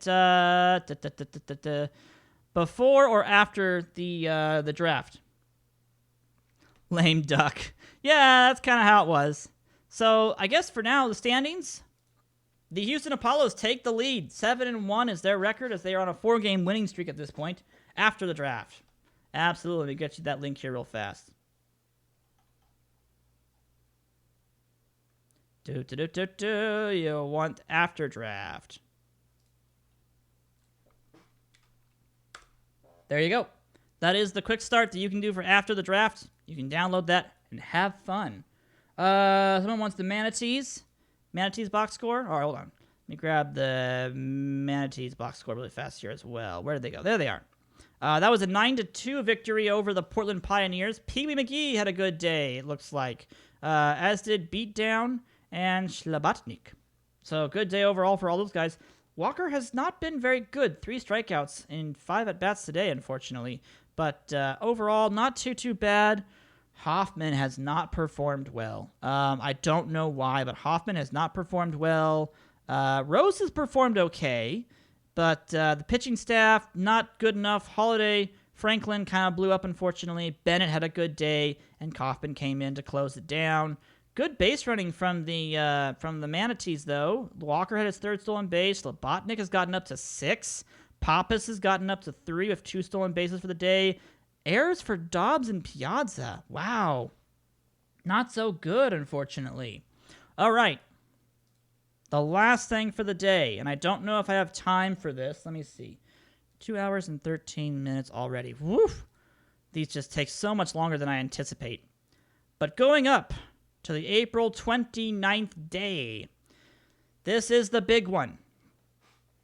Abinduct versus Ryan Tetcher. This is the one we wanted to be able to watch if possible.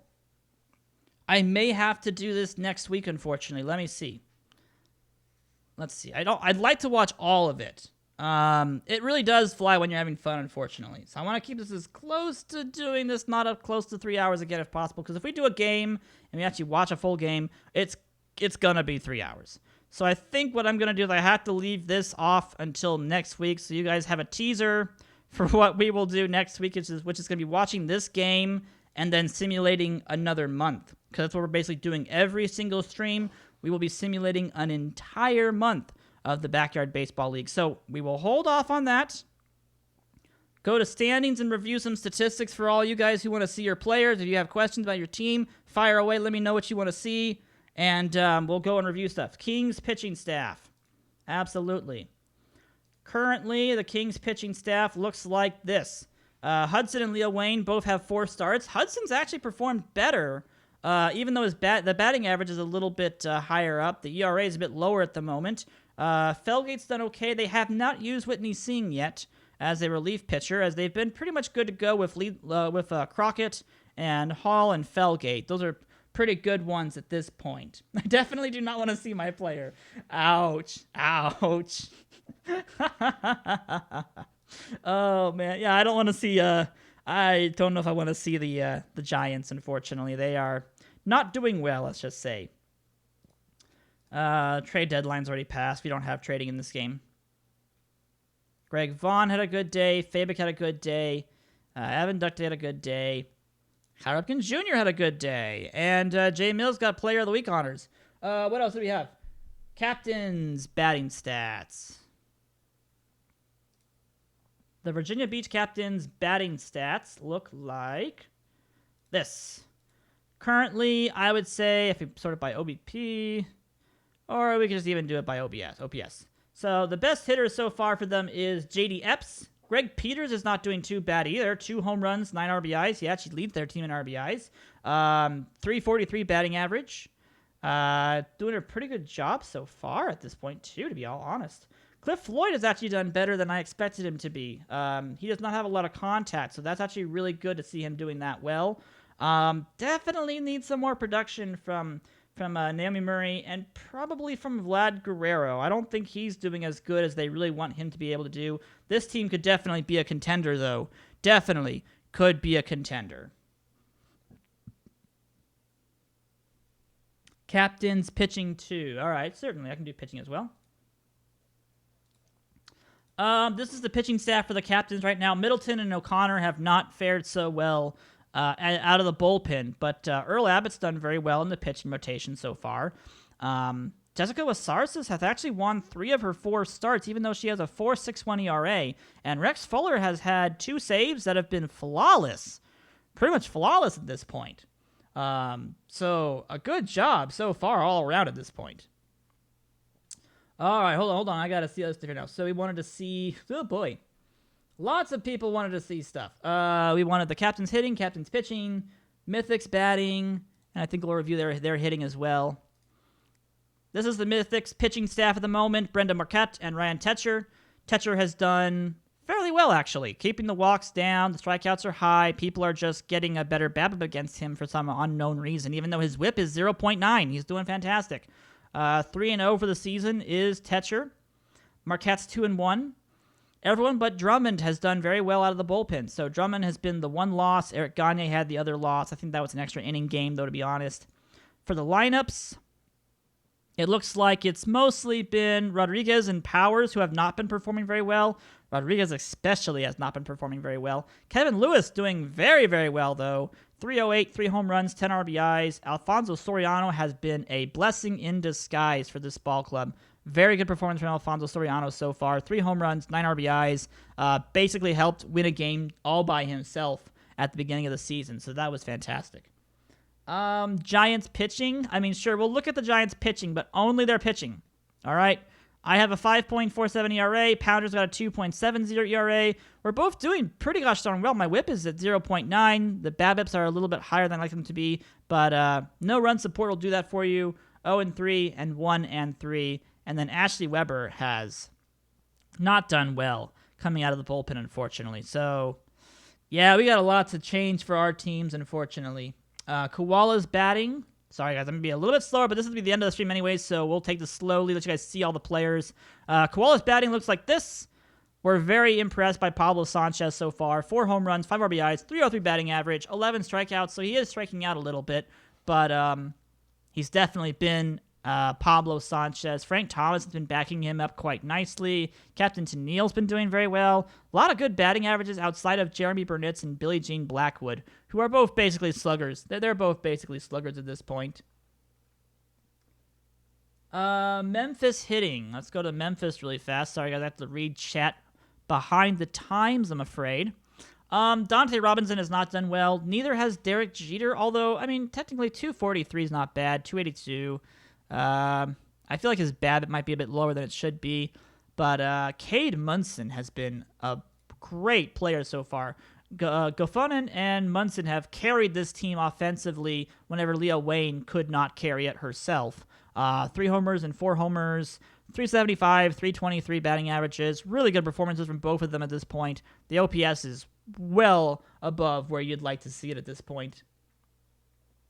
I think we looked at the captain's pitching already. Swatter's swatting stats.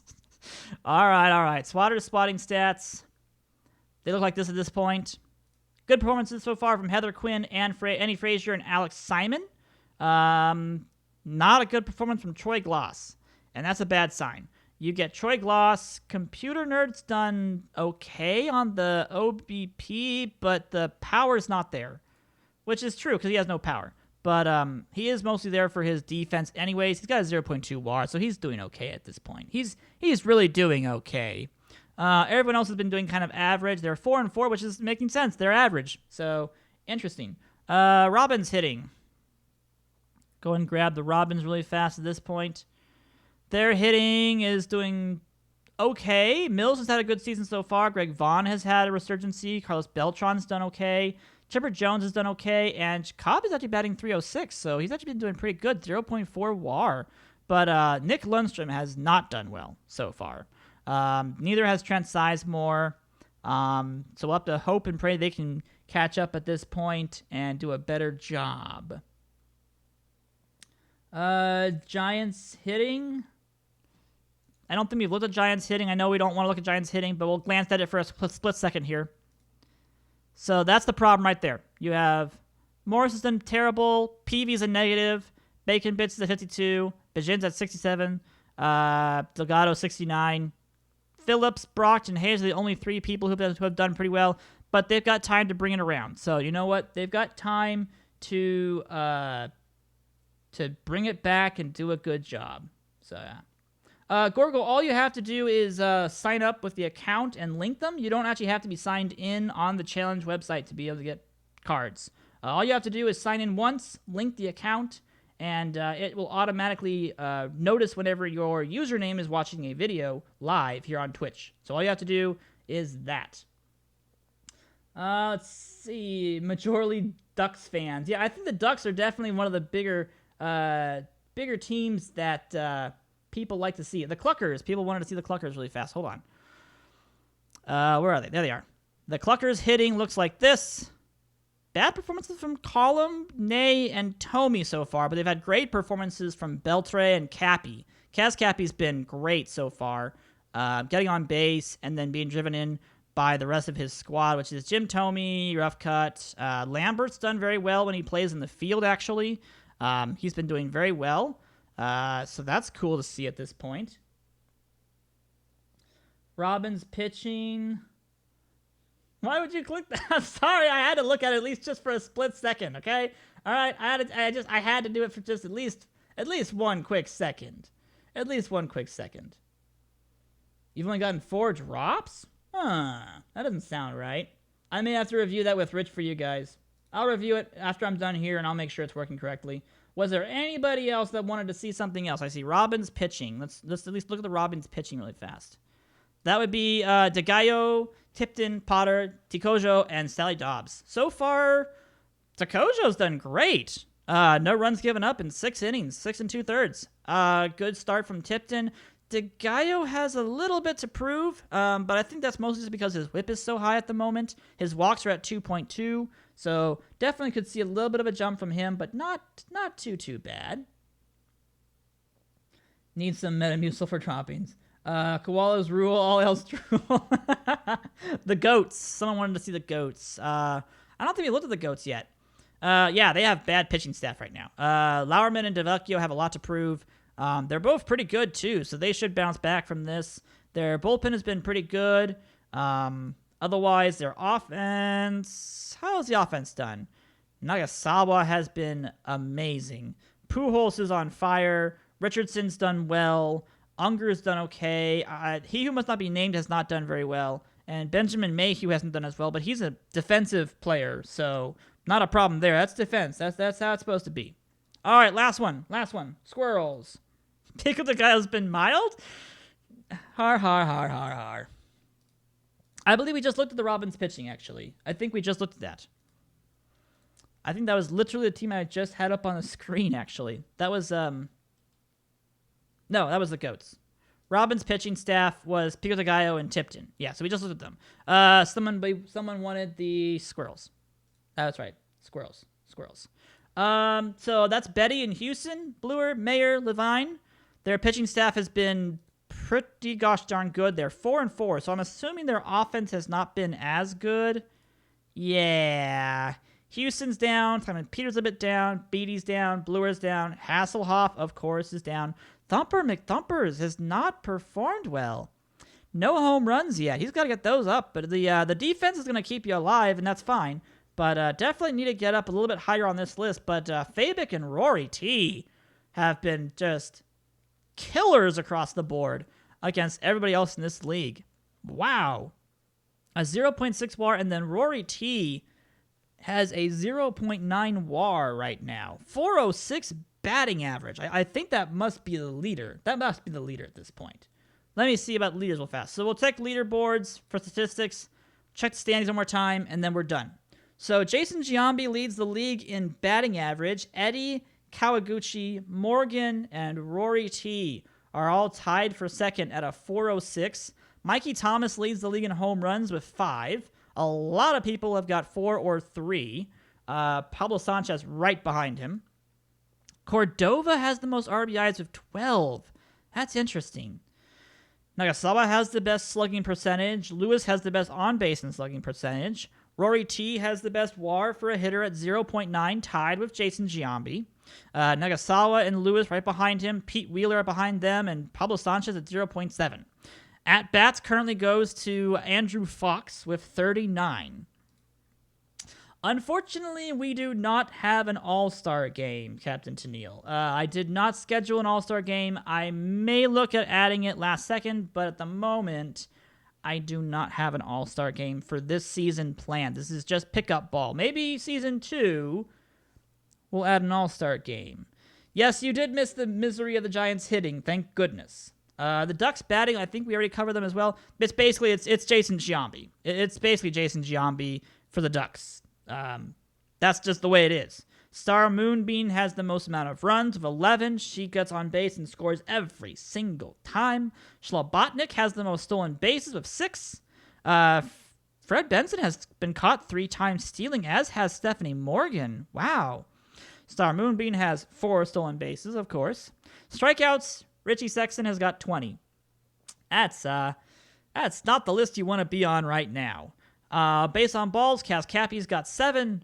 Sack hits, Kurt Schilling's got 4. Lauerman's up on that list as well. Sacrifice flies, Beatdown has got 2. Extra base hits, Kevin Lewis, Nagasawa, Mikey Thomas all have 7 of those. Win probability added. Yes, Mondesi at the beginning of the season practically won 2 games by himself. So his win probability added was immense. Practically an entire game won just by Raul Mondesi's lonesomes. Let's take a look at pitching real fast. We'll review standings, and then we will wrap this episode up at 2 hours and 30 minutes. Yeah, if you guys think we broke the packs, I'll check it with Rich and see what we can do about that, if it's broken or something else. Otherwise, ERAs go right now to Francis Bluer, a relief pitcher. Otherwise, it's Schnee, Benjamin Abenduct. Ed Barker ended up dropping, having his ERA inflate to 1.61. So we'll eventually see our big matchup next week, which is going to be Tetcher with his 3.33 ERA, 24 innings pitching against Abenduct, who has 34 innings pitched and a 1.32 ERA. So we'll definitely be looking at them. Green and Martinez are tied at the wins leaderboard right now with 4. Sturgis has got 6 saves. 6 saves. Whew. Who has the worst ERA? Yes, I can review worst ERA as well. Abenducte has not walked a single batter yet. Bullgreen's given up the most homers, 7 against him. Walked and hits per innings pitched. That's, of course, it's going to be a lot of Benjamin right now. A lot of they're going to be Benjamins. Nick J has the most amount of holds with 3. Quality starts 4. Of course, there are a couple 4s, though. Beatty and Martinez have both got 4. Opponent's batting average, Marina Ralph has a .138. Wow. That's actually impressive. Let's take a look at pitching stats and who has the worst ERA at the moment. Holly Franklin, Chucky Flinder, Mickey O'Connor, Ronnie Dobbs, Wing Quan, Linda Potter, Bobby Bolgren all have pretty much 8+ ERAs at the moment. So these are all pretty bad. You shouldn't have to sign in, Gorgo. All you should have to do is sign in once, link the account, and then you should be good to go. You do not have to be signed in all the time to be able to do that. So the one time you do it, it should be all set. The packs seem to be all clogged up. I'll have to go in and take a look at those myself then. Yes, if you need to check that, you can go to your Twitch settings and check your connections. Yep, that is correct. All right, so let's take a look one last time at the standings, guys. So this is the first month of the Backyard Project. The Houston Apollos take a 7-1 lead over everybody else in the league. There are 3 teams at 2 and 6. As the Giants and Warlocks finally get out of last place, tied, and now they're tied for last place with another team, so they're not still technically out of last place. But the Durham Goats are resurging, the Kansas City Cluckers are resurging, and the Mythics have been very impressive so far at this point. So we'll see if the Apollos and the Ducks can continue to do as well as they have been doing so far. Personally, I don't think the Houston Apollos can keep it up. I think the Ducks have a better offense, and I think their pitching staff is just a little bit on par with the Apollos, because the Apollos is Pedro Martinez. So I think the Apollos are going to lose first place down the road, but that's just me. Anywho, that's it for this evening, ladies and gentlemen. Thank you so much for watching. Thank you for also being here for the tournament before this as well. This has been almost 6 hours of non-stop OOTP content, and I know for some of you guys a Saturday is a day off, so hopefully you guys enjoyed this, and this has been episode 2 of the Science Saturday streams. If I can get this ticker off really fast. There we go. Nope, not that one. That one. That's what I want. There we go. Anywho, thank you everybody for showing up. Thank you for being here. Thank you for submitting your players. Again, if you want to submit your player to the league for a potential Season 2, hit me up on Discord. I'll get you guys the link for that. I'll probably post it in the Discord as well. And thank you guys for coming out. Thank you for being here. Thank you guys for playing OOTP as well. And if you want that quick start for this league as well, I will get you guys those links as well. So DM me if you want any of that kind of stuff today or tomorrow or the next day. Or if you're watching this on the YouTube, let me know on Discord, Twitter. I'm on Twitter as well. You guys can just ask me anything. I'll get you guys links. I'll get you guys all that stuff. Anywho, I'm out for the rest of the evening, guys. Thank you so much for watching. Have a great rest of your evenings, and I will see you all next Saturday. Bye-bye.